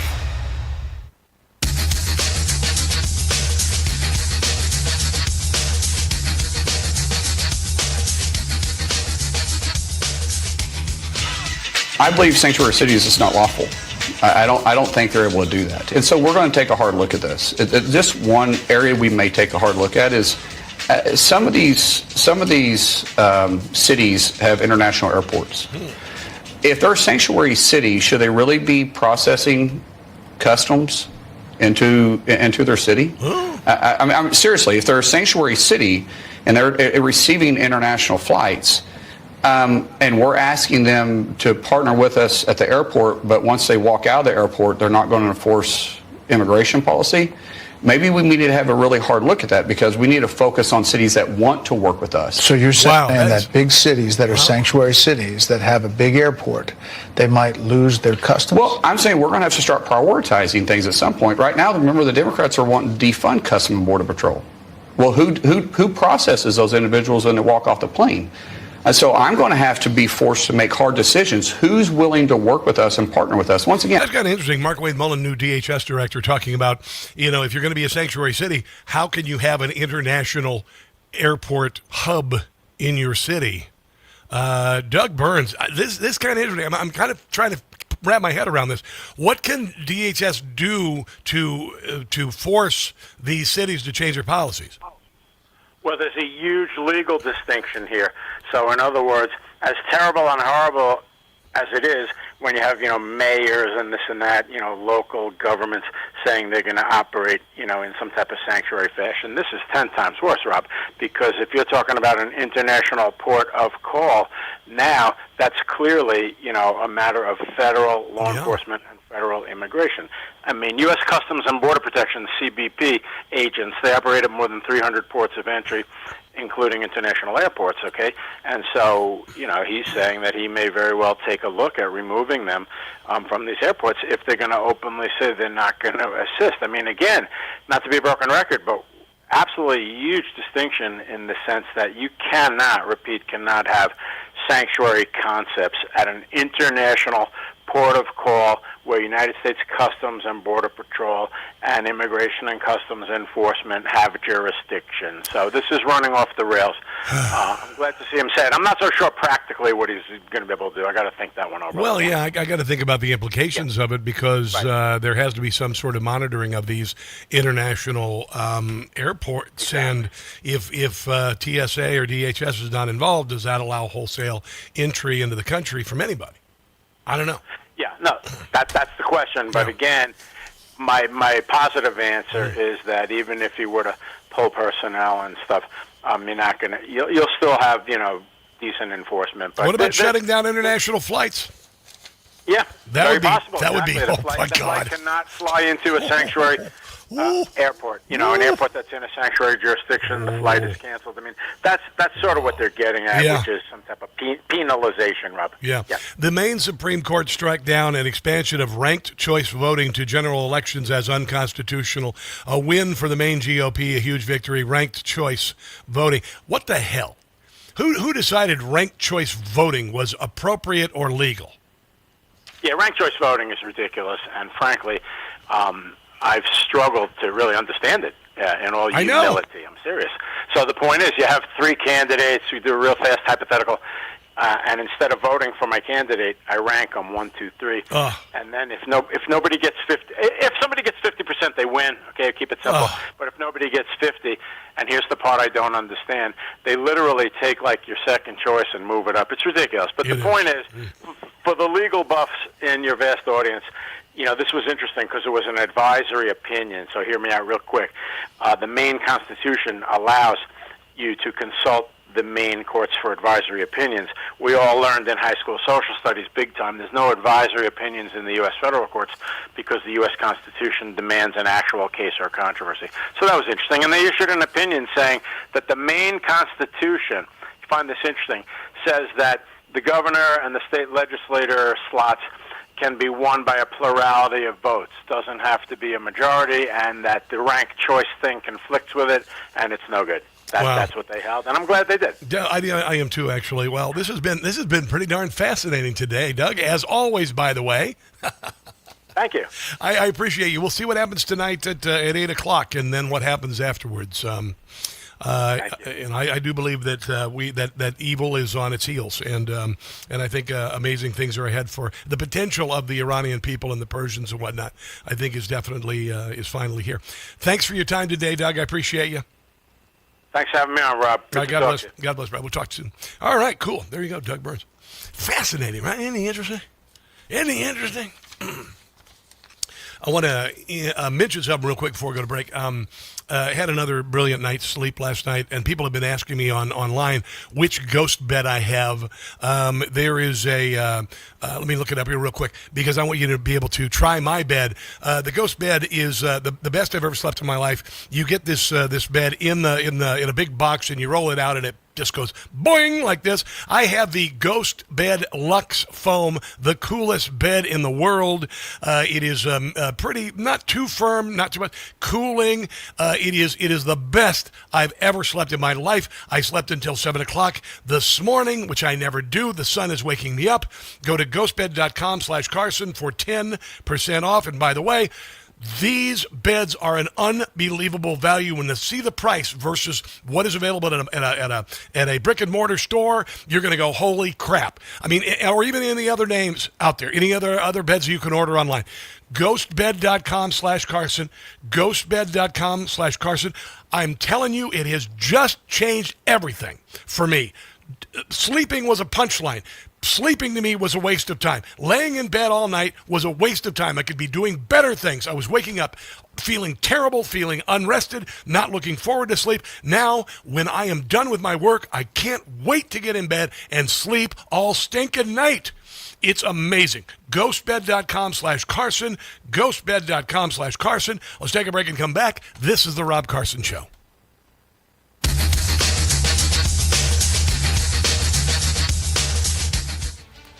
This fall, you're invited to experience Washington. I love my ghost bed. You remember when you were a little kid and you know, getting ready for bed, and you maybe it was chilly in your room and you couldn't wait to get under those covers and warm them up, and it just felt so good. I haven't felt that way about sleeping in a really long time. I swear to God. It is the best I've ever slept. The bed that I got is about $1,600. Okay, that's cheap. That's cheap. You'll have it in days. You set it up. It takes minutes. I did it myself. You might have somebody help you because it probably weighs about 80 pounds altogether. But I have superhuman strength, so no big deal. But I love it. I swear to God, it has changed everything for me. I am just amazed. Anyway, hello, everybody who's watching. Let's see. Green Airport here in Rhode Island is also international. Yeah. Chicago has 2 airports. Yeah, there you go. Somebody said they wanted Janine Pirro as the AG. I don't know, man. I don't know who I want actually right now. We need somebody who's very MAGA and somebody who wants to put people in jail for what they did to our country. That's what we need. Pirro is good. Harmeet Dillon, guys. Harmeet Dillon. Todd Blanchet's good, but I don't know. I think there's a few red flags about him. But Harmeet Dillon is kicking butt. Who we got here? Duwani, yeah, says, I love your show, Rob. Well, I love you too. Thank you very much. That's over on the YouTube. Good to see you guys on YouTube. We got a lot of new people watching on YouTube. A lot of new people watching on Rumbly-Roo, on X, and on Facebook. Thank you so much for joining me, guys. We have much to get to before the end of the show. Here we go. Maybe some comedy.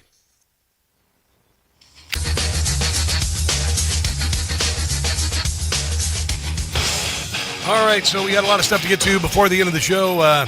It looks like Eric Swalwell is about ready to catch some heat because he has a habit of, I guess, trying to seduce or maybe even force, allegedly young women in his office to, succumb to his sexual demands. We will talk about that very shortly on the show. Also, Tim Burchett is out talking about the possibility that UFO, that aliens are actually here. and actually maybe breeding with humans. I know. Speaking of proof that there are space aliens here on the planet, have you watched James Carville lately? Completely lost his mind.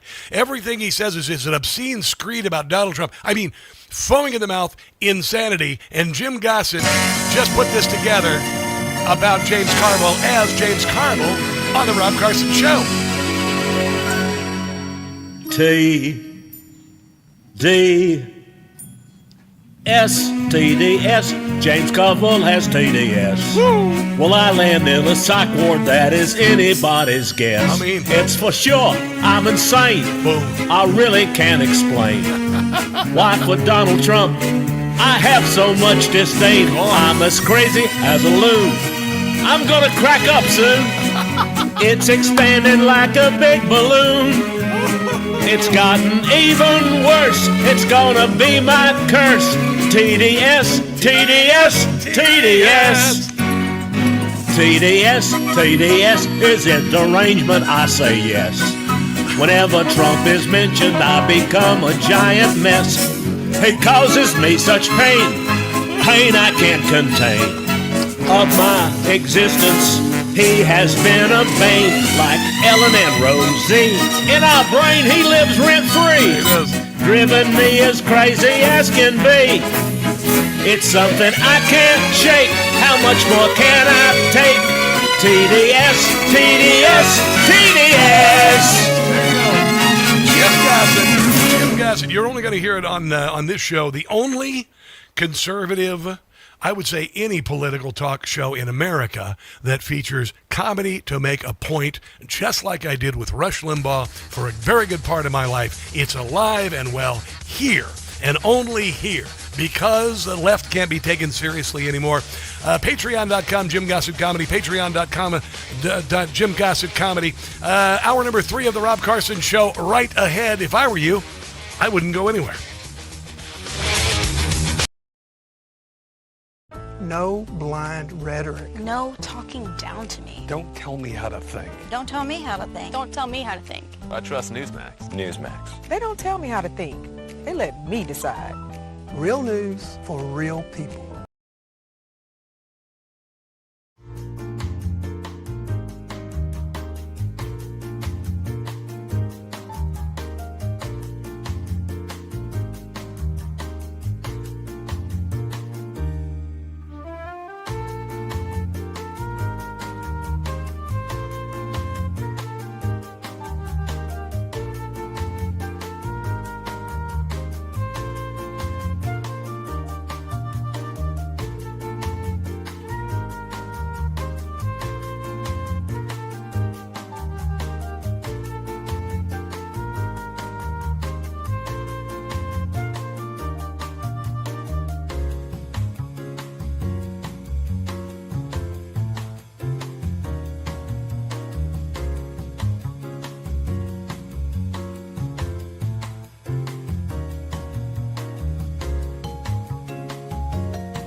informative, thought-provoking, and funny show in America. On air and on the World Wide Web. This is the Rob Carson Show. This is the Rob Carson Show, hour number 12 of the show, and we have much to get to. Much to get to. 10 hours of show prep for a 3-hour show. My goodness, the effort that I put in here is admirable at best. Sarah Bedford, investigative editor for the Washington Examiner, is going to join us at the bottom of the hour. Always a very informative and entertaining segment on the show. So looking forward to checking, what's going on with the Washington Examiner, one of the great papers of record here in Washington, D.C. Of course, obviously, the Washington Post isn't. Thank you very much. I haven't read the Washington Post in probably 20 years. You know, when I lived here, I mean, what was the point? I had friends in Maryland who that was their Bible. If it was in the Washington Post, it had to be right, and I would just laugh at them. These are my liberal friends who don't talk to me anymore. By the way, they don't talk to me at all anymore. They used to ostracize me in conversations, and then when I would dare blaspheme the Washington Post, it was just laughable.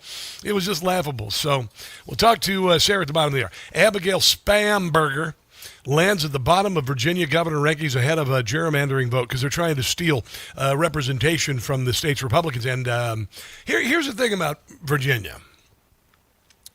Fairfax and Loudoun County won the election for Abigail Scamberger.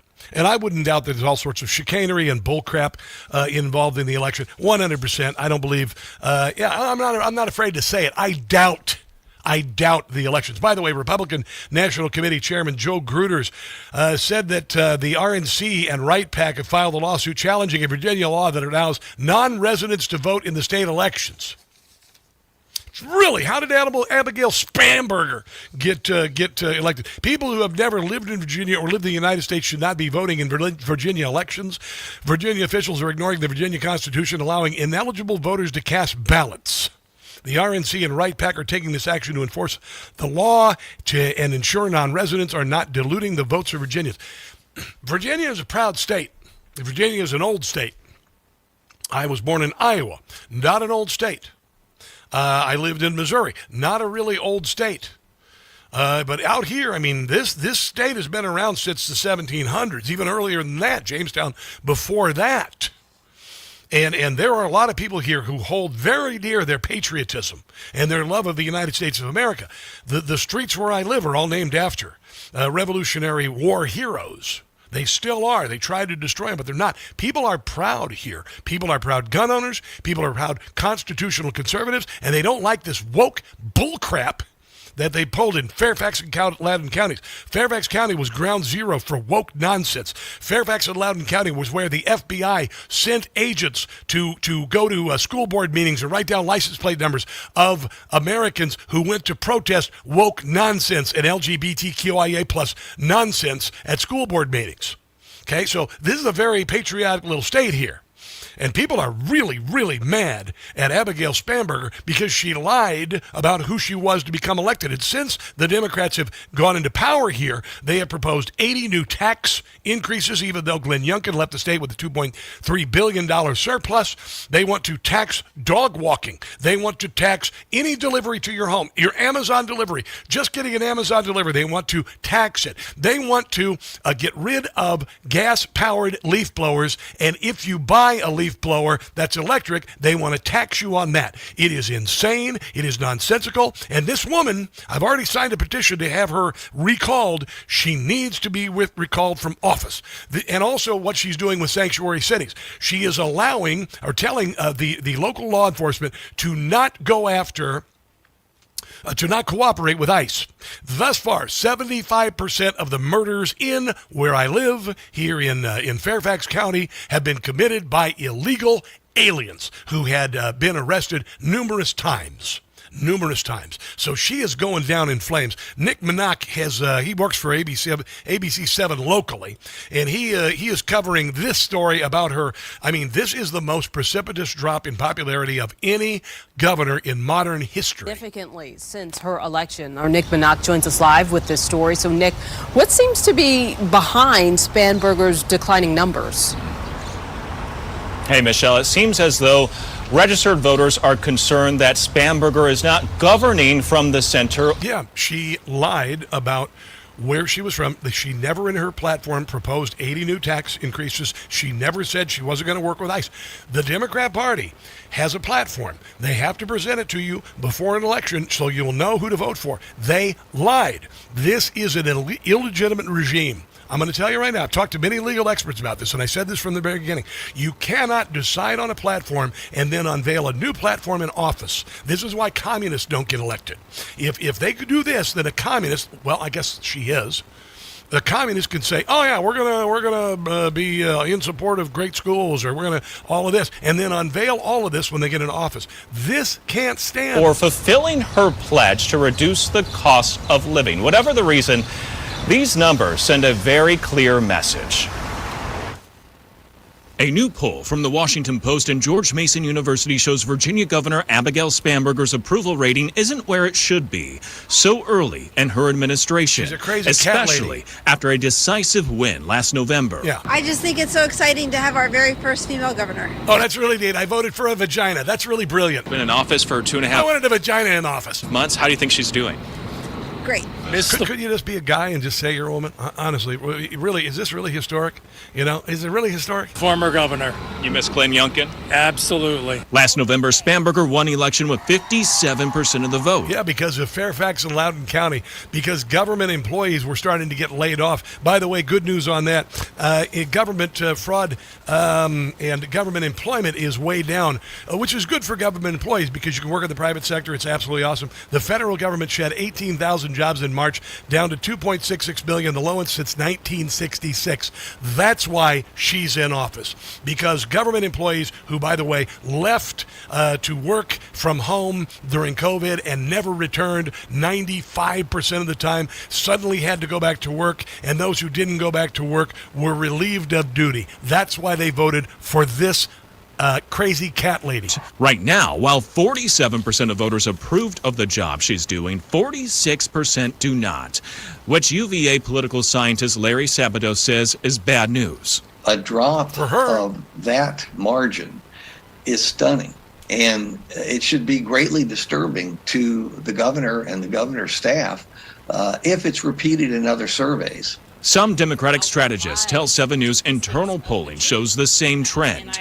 Governor Spanberger campaigned as a moderate, but some of her first acts in office were to block state law enforcement cooperation with ICE and promoting a divisive redistricting campaign, which would all but eliminate Virginia's Republican representation. Yeah, so Virginia residents, including me, will not be represented in Congress. Instead, we will be represented by radical leftist Democrats. That is taxation without representation. If I'm not mistaken, there was a war started over that. In Congress. And after running on affordability, state Democrats introduced a flurry of tax increases instead, which may be why most voters surveyed believed her affordability agenda will either have no impact or actually make things more expensive. And that's an example of where the Spanberger team has to change directions. Well, they probably won't. But I'm going to encourage a recall petition of this governor for not doing what she said she was going to. I don't consider her. I don't consider her governorship legitimate in any way, shape, or form. And I don't consider this Democrat majority in the state of Virginia legitimate in any way, shape, or form. It is an insult to a great state. Lands at the bottom of Virginia governor ratings ahead of the gerrymandering vote. And I said earlier on, I said if this we continue down this path, I will move from the state of Virginia. I don't want to, because see, I lived in Maryland for a dozen years, and I watched Maryland descend into hell, by the way. Oh, and their governor, who is more concerned about running for president, the Fresh Prince of Maryland, Wes Moore, he's now underwater. Nick Shirley has visited Maryland, and it looks like the same sort of fraud has been happening in Maryland. So it looks like some things could happen in Maryland. I know several of the candidates who are running for governor in the state of Maryland. I don't think it's out of the question considering that Larry Hogan was the governor a few years ago, that a Republican is elected. But I think that Maryland has been ruled by the Maryland General Asylum for a very long time, and I think maybe perhaps the people of Maryland who live in the hinterlands, who live outside of Baltimore, who live outside of Montgomery County near Washington, D.C., have had a belly full of this nonsense, this woke nonsense, and I'm sure that when it comes to Maryland, it will be shown to be as corrupt or more than states like California are being shown. Let's take a break and come back. This is the Rob Carson Show.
We live in strange and wonderful times. A lot of good news happening. Obviously, the rescue of two fighter pilots in Iran just in time for Easter. The possibility of freedom for the Iranian people. Flying to the opposite side, the dark side of the moon, seeing pictures that no human has seen before. You lived through this. Do you know how many people lived in homes with dirt floors and farmed a few acres and hunted for their food and never got to see anything like this? Do you have any idea how glorious and how fortunate you are to live in this country and live at this time? Oh my goodness. It really is amazing.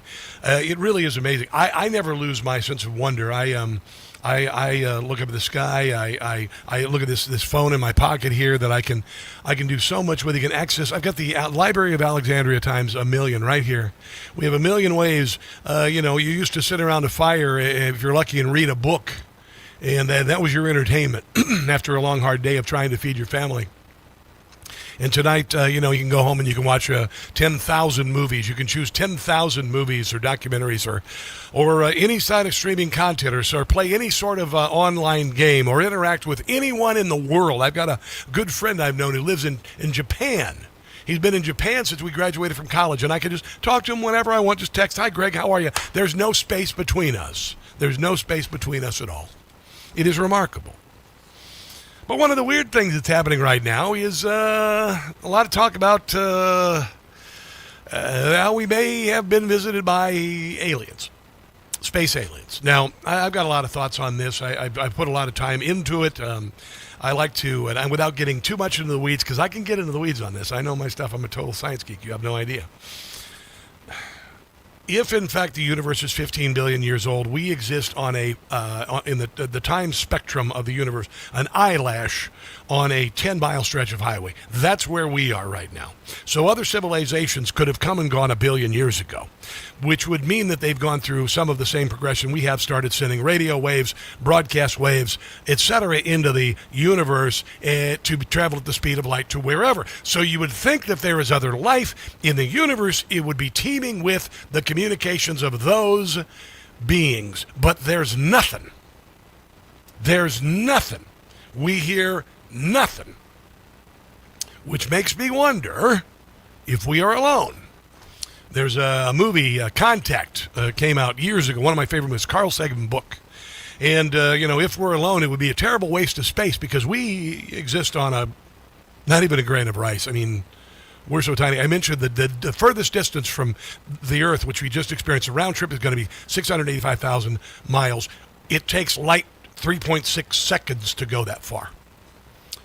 The distance of our galaxy, the Milky Way, would take the speed of light 150,000 years to cross. You can't begin to imagine how small we are. You can't even begin to. The amazing things that we consider here on Earth are so tiny in the grand scheme of everything. And there are billions of galaxies. It's almost too much to comprehend. But it is amazing, mystifying, and through it all, no matter what I discover, no matter what I learn, I have never questioned my belief in a creator. Most important thing. There have been some times I've strayed a little bit, but I believe that there is an intelligence to the universe. Tim Burchett was on TMZ talking about the possibility that we've been visited by aliens. This is Tim Burchett, congressman, and this is a man, he's a commonsensical guy.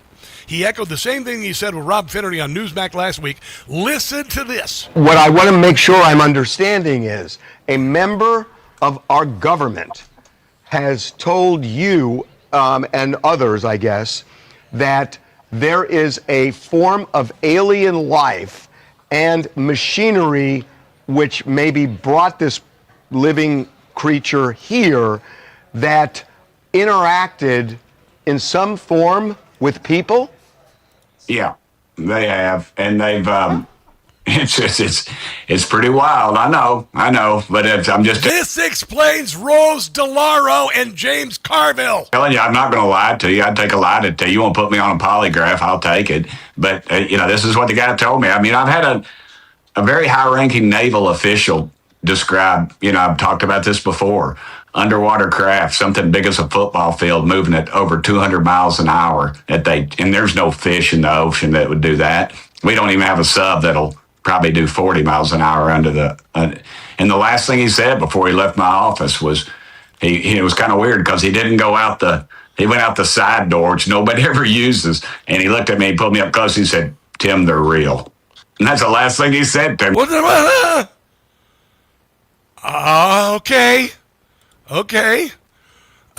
Here is Rob Finnerty talking to the congressman last week. I don't have the tinfoil hat on just yet, Congressman, but I'm wondering, Finnerty's ready for a punchline here. Listen. Kind of how you react to that, because you are connected. You're on the UFO subcommittee. I mean, I'm just wondering what you make of that. Have you heard anything like that? Well, I'm still a member of Congress, so I can't really comment too much on what Matt said. Listen to Finnerty. But I will say this. Wait, seriously? Are you being serious, or is that I'm being 100% serious. Okay. I've been 100% serious. I've been briefed by just about every alphabet agency there is. And I'll just tell you this. If they would release the things that I've seen, you would stay up. You'd be up at night worrying about or thinking about this stuff. We just need to Finnerty on Newsmax. Rob Finnerty, freaking fantastic.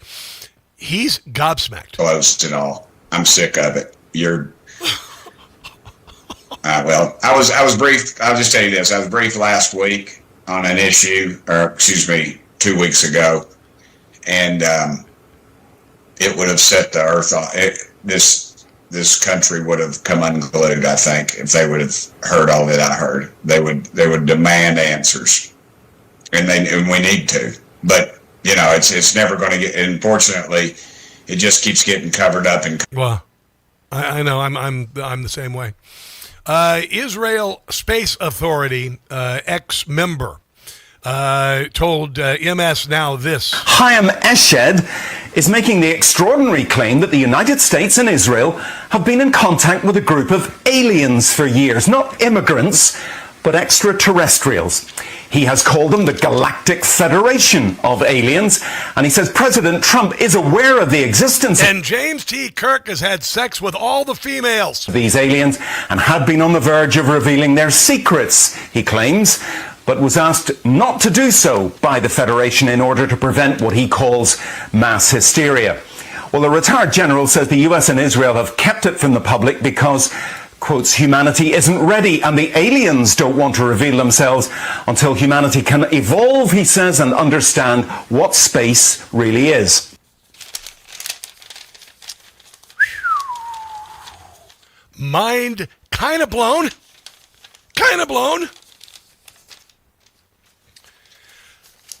I don't know how to think about it.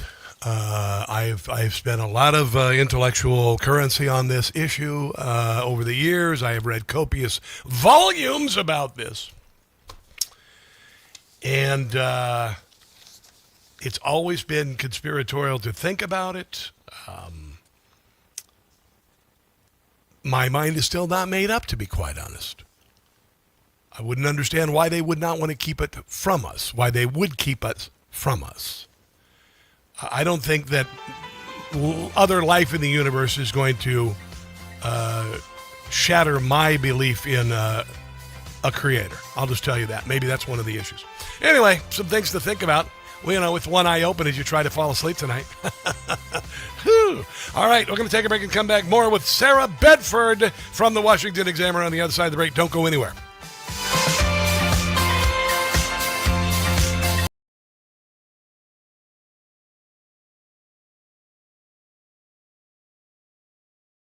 Hey guys, it's Carson. I just got a ghost bed.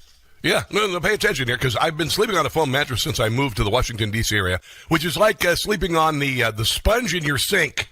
Ghost Bed doesn't build mattresses like furniture. They build engineered sleep systems. Their beds are serious health equipment. Beds designed for relief and recovery, not looks, not fluff. Your body should be healing while you sleep, not fighting for comfort. I have been sleeping past 7 in the morning on my Ghost Bed. It's unbelievable. If you wake up stiff, you toss and turn, if you sleep hot, even reaching for a pain reliever before bed, hoping tonight will be different, that's not aging. It's your mattress talking.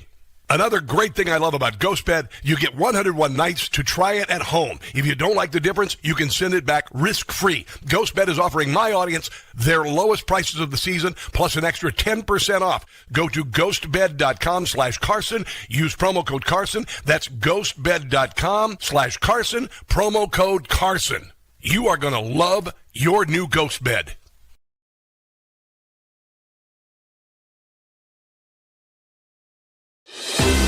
Hi, it's Tony Marino, host of the super popular Newsmax Daily Podcast, a rundown of the day's top headlines and top highlights of Newsmax shows and interviews you may have missed, plus some sports, stock markets, and even some yucks, all packed into about 20 minutes. Search for the Newsmax Daily with me, Tony Marino, on your favorite podcast platform, and check out our entire lineup of great podcasts, including Greg Kelly, Rob Carson, and Jerry Callahan at newsmax.com/listen.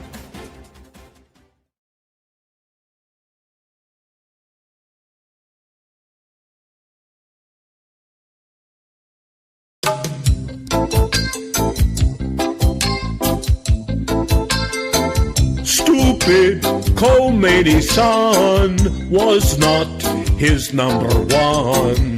He thought Mojtaba was quite dumb, not to mention a bum. Did not want him to lead, say he can't even read. Mojtaba's IQ is quite low. The Ayatollah thought his boy was not very smart. He wanted to tell him but did not have the heart. Wouldn't have promoted him anyway because he is gay. Dancing with other men, prancing around the den, humiliating to his pop. He wanted him to stop. Flaming as he can be, shaming dad's legacy. Mojtaba didn't seem to care.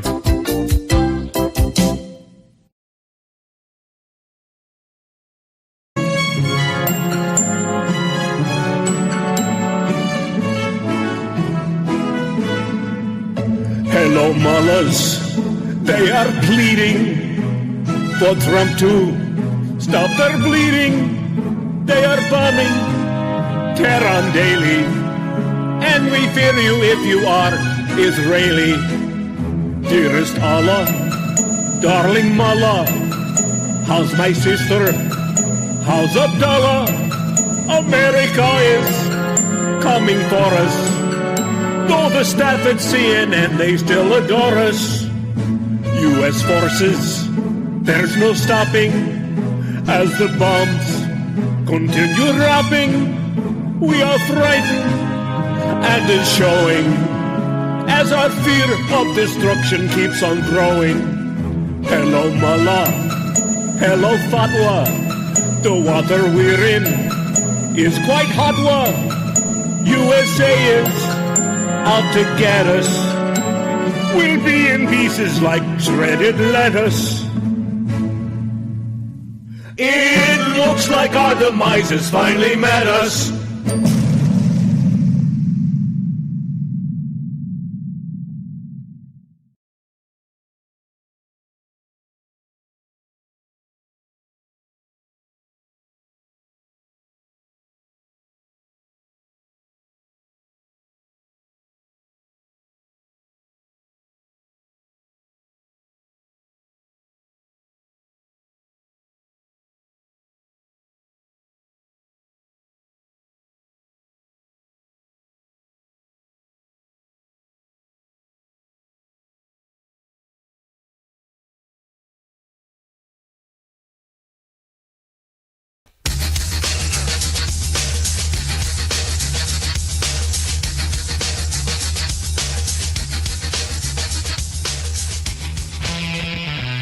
As we surpass the furthest distance humans have ever traveled from planet Earth, we do so in honoring the extraordinary efforts and feats of our predecessors in human space exploration. We will continue our journey even further into space before Mother Earth succeeds in pulling us back to everything that we hold dear. It's a pretty remarkable week in history. And I was curious, actually, Sarah Bedford is the investigative editor of the Washington Examiner. My generation, I'm a Gen Xer. I'm not old enough to remember the lunar landing, so this is kind of like wow to me too. Sarah Bedford, what do you think about all of this week in the United States? Well, it's such an amazing testament to American innovation and what America is really capable of when they're unleashed to achieve like this. And it's so rare that there's not that many monocultural moments where everyone is united and cheering on the same thing. And so it's cool to see everybody, young and old, liberal, conservative, being stoked about the moon mission. And to see the dark side of the moon. Made famous by Pink Floyd. Thank you very much, Gen X, right here. But it is remarkable to see photos that to see images that no human has ever seen in the history of mankind. That's just kind of crazy, isn't it?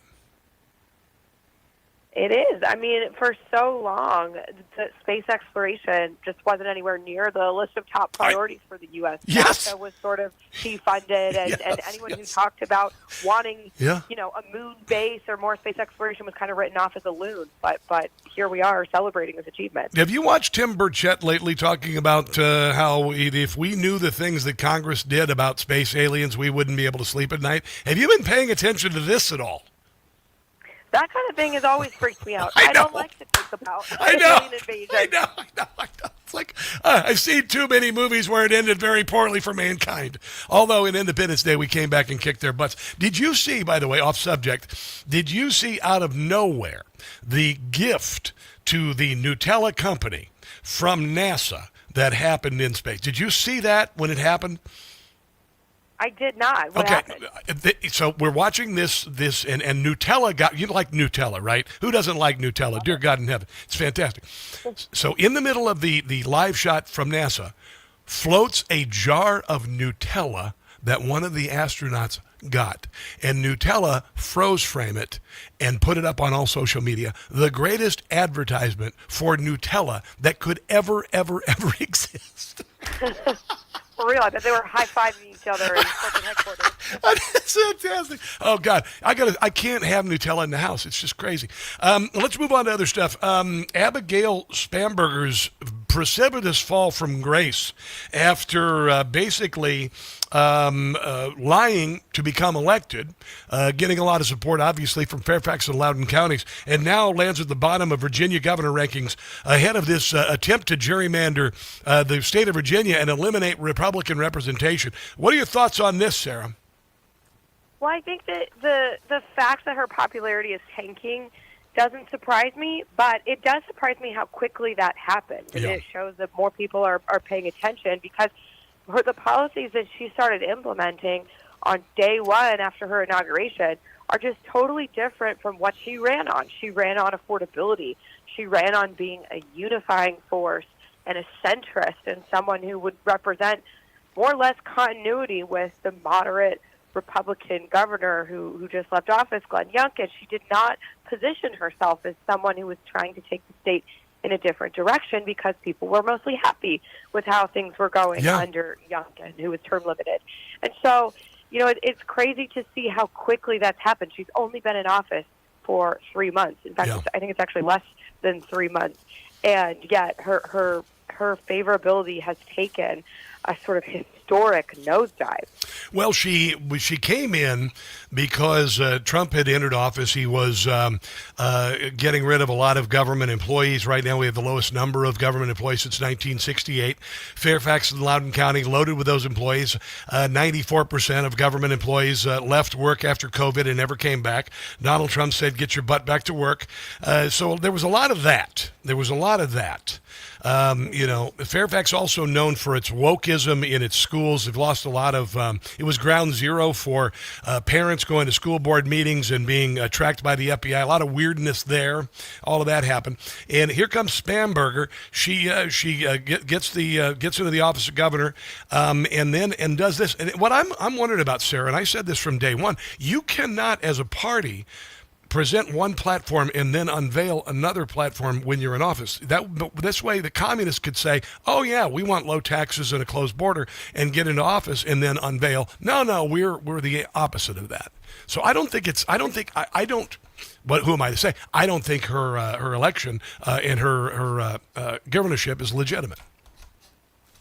Well, you certainly can't do that if you hope to be reelected or if you hope that your party continues to do well in the future. And I mean, Spanberger is term limited, and so there are critics who could say that sort of thing creates perverse incentives for governors who know they don't have to worry about a reelection bid in 4 years and can sort of run the table that way. But I think that her lack of popularity, her tanking favorability numbers could really put her gerrymandering effort in jeopardy. Well, I saw a poll that said 76% of Virginians were against it. That's pretty dramatic. Right. I mean, what she has going for her is that Democrats right now are more motivated. They have higher enthusiasm levels, and these sort of off-year referendums tend to have low turnout, so they tend to be dominated by whichever side has the most enthusiasm. So she does have that going for her. But early numbers show that you do have higher turnout than usual, than you might expect in the rural red areas of Virginia. And like you just mentioned, it's a deeply popular idea. Well, and also unpopular, exactly, because you're taking away your taxation without representation. I believe that Virginia was part of that original sin that caused the Revolutionary War. You've also got a dramatic and unprecedented grab of the Second Amendment in the state of Virginia, and Virginia is not to be trifled with when it comes to the Second Amendment. That's right. I mean, people in D.C. experience Virginia as being sort of urban, and the highly populated northern part of Virginia doesn't have that much culturally in common with the vast majority of the rest of the state, which is culturally southern. A lot of it is rural. There is a huge gun culture outside of the Washington, D.C. suburban area. And again, this is not something that she advertised as a priority of hers when she was campaigning and when she might have gotten some of those crossover votes. I wonder what because I've seen a couple of recall petitions circling, and I would absolutely 1,000% be behind that. I wonder if that's going to be a possibility down the road. Let's hold on to it. Sarah, can you stick around for the next break? Sure, thank you. I want to talk about Eric Swalwell. It appears he's in a little hot agua with his behavior as a congressman and young women, among other things. On the other side of the break, again, investigative editor, Washington Examiner, Sarah C. Bedford on Twitter. Let's take a break and come back. This is the Rob Carson Show.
people have questions about why I decided to make public comments about allegations of sexual harassment against Eric Swalwell before a major news outlet published the story. So let me be as clear and transparent about that as I safely can be. I am personally working with a group of women who want to come forward and share their stories. I am also aware of a much larger group that is also in this process that I am not personally working with. We have secured pro bono legal representation for them, and they are in the process of sharing their information with major outlets while ensuring that their legal and physical safety is protected. Now, that is a young woman named Cheyenne Hunt, an attorney, former congressional candidate and executive director of Gen Z for Change. She has been working with a number of young women who claim that Eric Swalwell has pressured them for sex, has had the involvement with women. Obviously, you are innocent until proven guilty. This on the heels of a relationship that he had with a presumed Chinese spy named Fang Fang. We remember that. And then, of course, rumors of some untoward behavior on Capitol Hill. And Sarah Bedford, have you heard much about this, by the way? I've been, following some of the updates on social media, and I'm really curious to see what this unnamed media project in the works is. Yeah. Well, there was a report of last year. Someone had listened to a conversation that Swalwell had at one D.C. restaurant, and he was very braggadocious about his sexual conquests. And, of course, that's just hearsay, but whatever. I mean, it would be rather uncommon for men to take advantage of young women in Washington, D.C. on Capitol Hill. This would certainly be a first, wouldn't it? Well, that's the thing, is that it's just such a regular occurrence. I know. Perhaps it's not shocking to anyone. It's so bloody sickening. It is so bloody sickening, honestly, that so many young women, it's like a feeding frenzy on Capitol Hill. Many young women have left Washington, D.C., careers ruined because they wouldn't cooperate. It's just ridiculous. I wanted to bring it up. We'll see what happens with this. I want to mention something else. Nick Shirley opened up, can of worms in Minnesota, went to California. Now we're hearing upwards of $500 billion in fraud in California, hospice and whatnot. I had heard, and it wouldn't surprise me, that there's a good deal of corruption in the state of Maryland. And I had also heard a couple weeks ago that Nick Shirley was in Baltimore. Have you heard anything about the possibility of investigation with regard to the state of Maryland and some of the fraud that has been exposed in Democrat-run states? That's not shocking, because anytime where you have decades of one-party control of government, you don't have the same types of levels of accountability as you do when you have competitive races for state legislatures and for statewide offices like the governorship and state attorney general and things like that. So it's not shocking that might be the case. And just this week, a judge ruled in the Minnesota lawsuit that Minnesota Attorney General Keith Ellison brought. He said to Trump, hey, you can't cut off our Medicaid funds. That's unconstitutional. And a judge said, actually, it's not. When you have fraud problems, the federal government has every right to withhold that money. And so that could be a pretty important precedent as these blue states fight to keep the dollars flowing. If even the courts are affirming that the federal government has this power.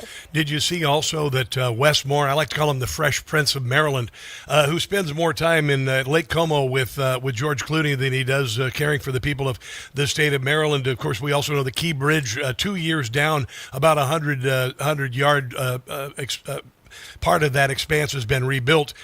He's underwater, like the bridge, actually. It appears that he's losing popularity among Marylanders. That's kind of a big deal.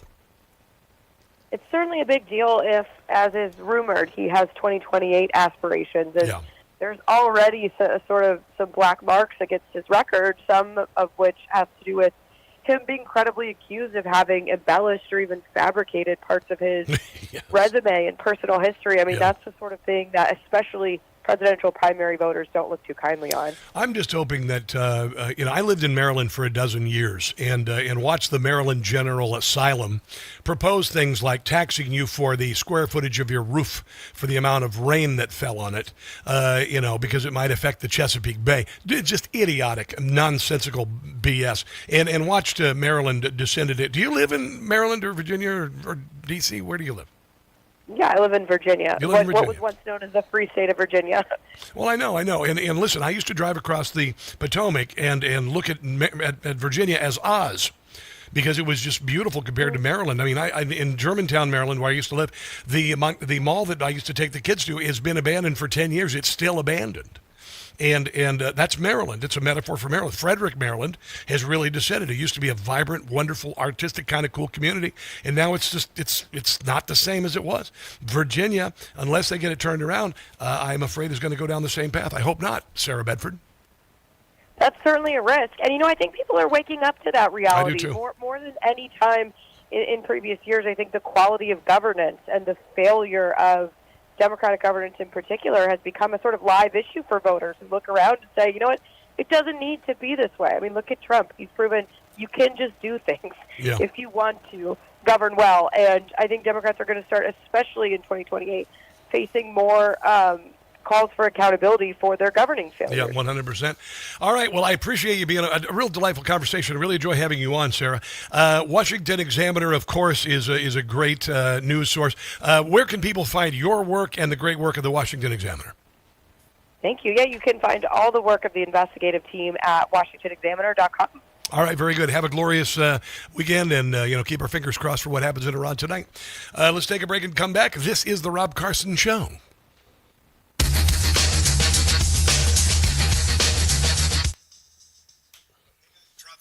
Hi, guys. Fascinating show. Sarah just is awesome. Sarah is just awesome. It looks like Jamie says, let me go over to Rumble. My crew is over there. Well, Jamie, you're going a couple different platforms. Pretty impressive, Jamie Lewis. Hello, Marianne Pauley. Good afternoon. Good to have you there. Karen Sharkey. Hi, Rob. I think I said hi to you guys earlier. Glad to have you there. Awesome. Wow, scroll down. Look at all the talking that's happened since we last checked in last hour here. All of you guys over on Rumble, man, you guys got it going on today. I'm a believer in aliens. What makes us think that God only created us? I'm not sure what that means exactly. Who knows, honestly. I do believe, it's an interesting point you make, John Will. 1984. Why? If you read Scripture, God talks about with creation, he brings up, I want to say it was the beast and monsters, okay? Rob should do the D.C. tour, then get the hell out of there and move to a red state like Jacksonville, Florida. I'm thinking about working part-time in Florida, like working the winter months down in Florida, then eventually moving there when Trump's out of office. So, I don't know, we'll see. I got a lot of stuff to do here while I'm here. I like living here. I want to enjoy my time here. I got friends coming in this weekend. I'm really looking forward to it. Really looking forward to seeing my friends from Pittsburgh come in. My Pittsburghers. Those are the only friends who are still my friends. All my liberal friends wrote me off after I became a Trump supporter. All right, I got to talk here.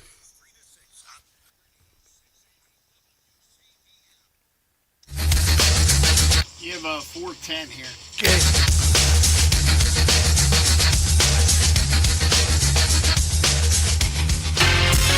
All right.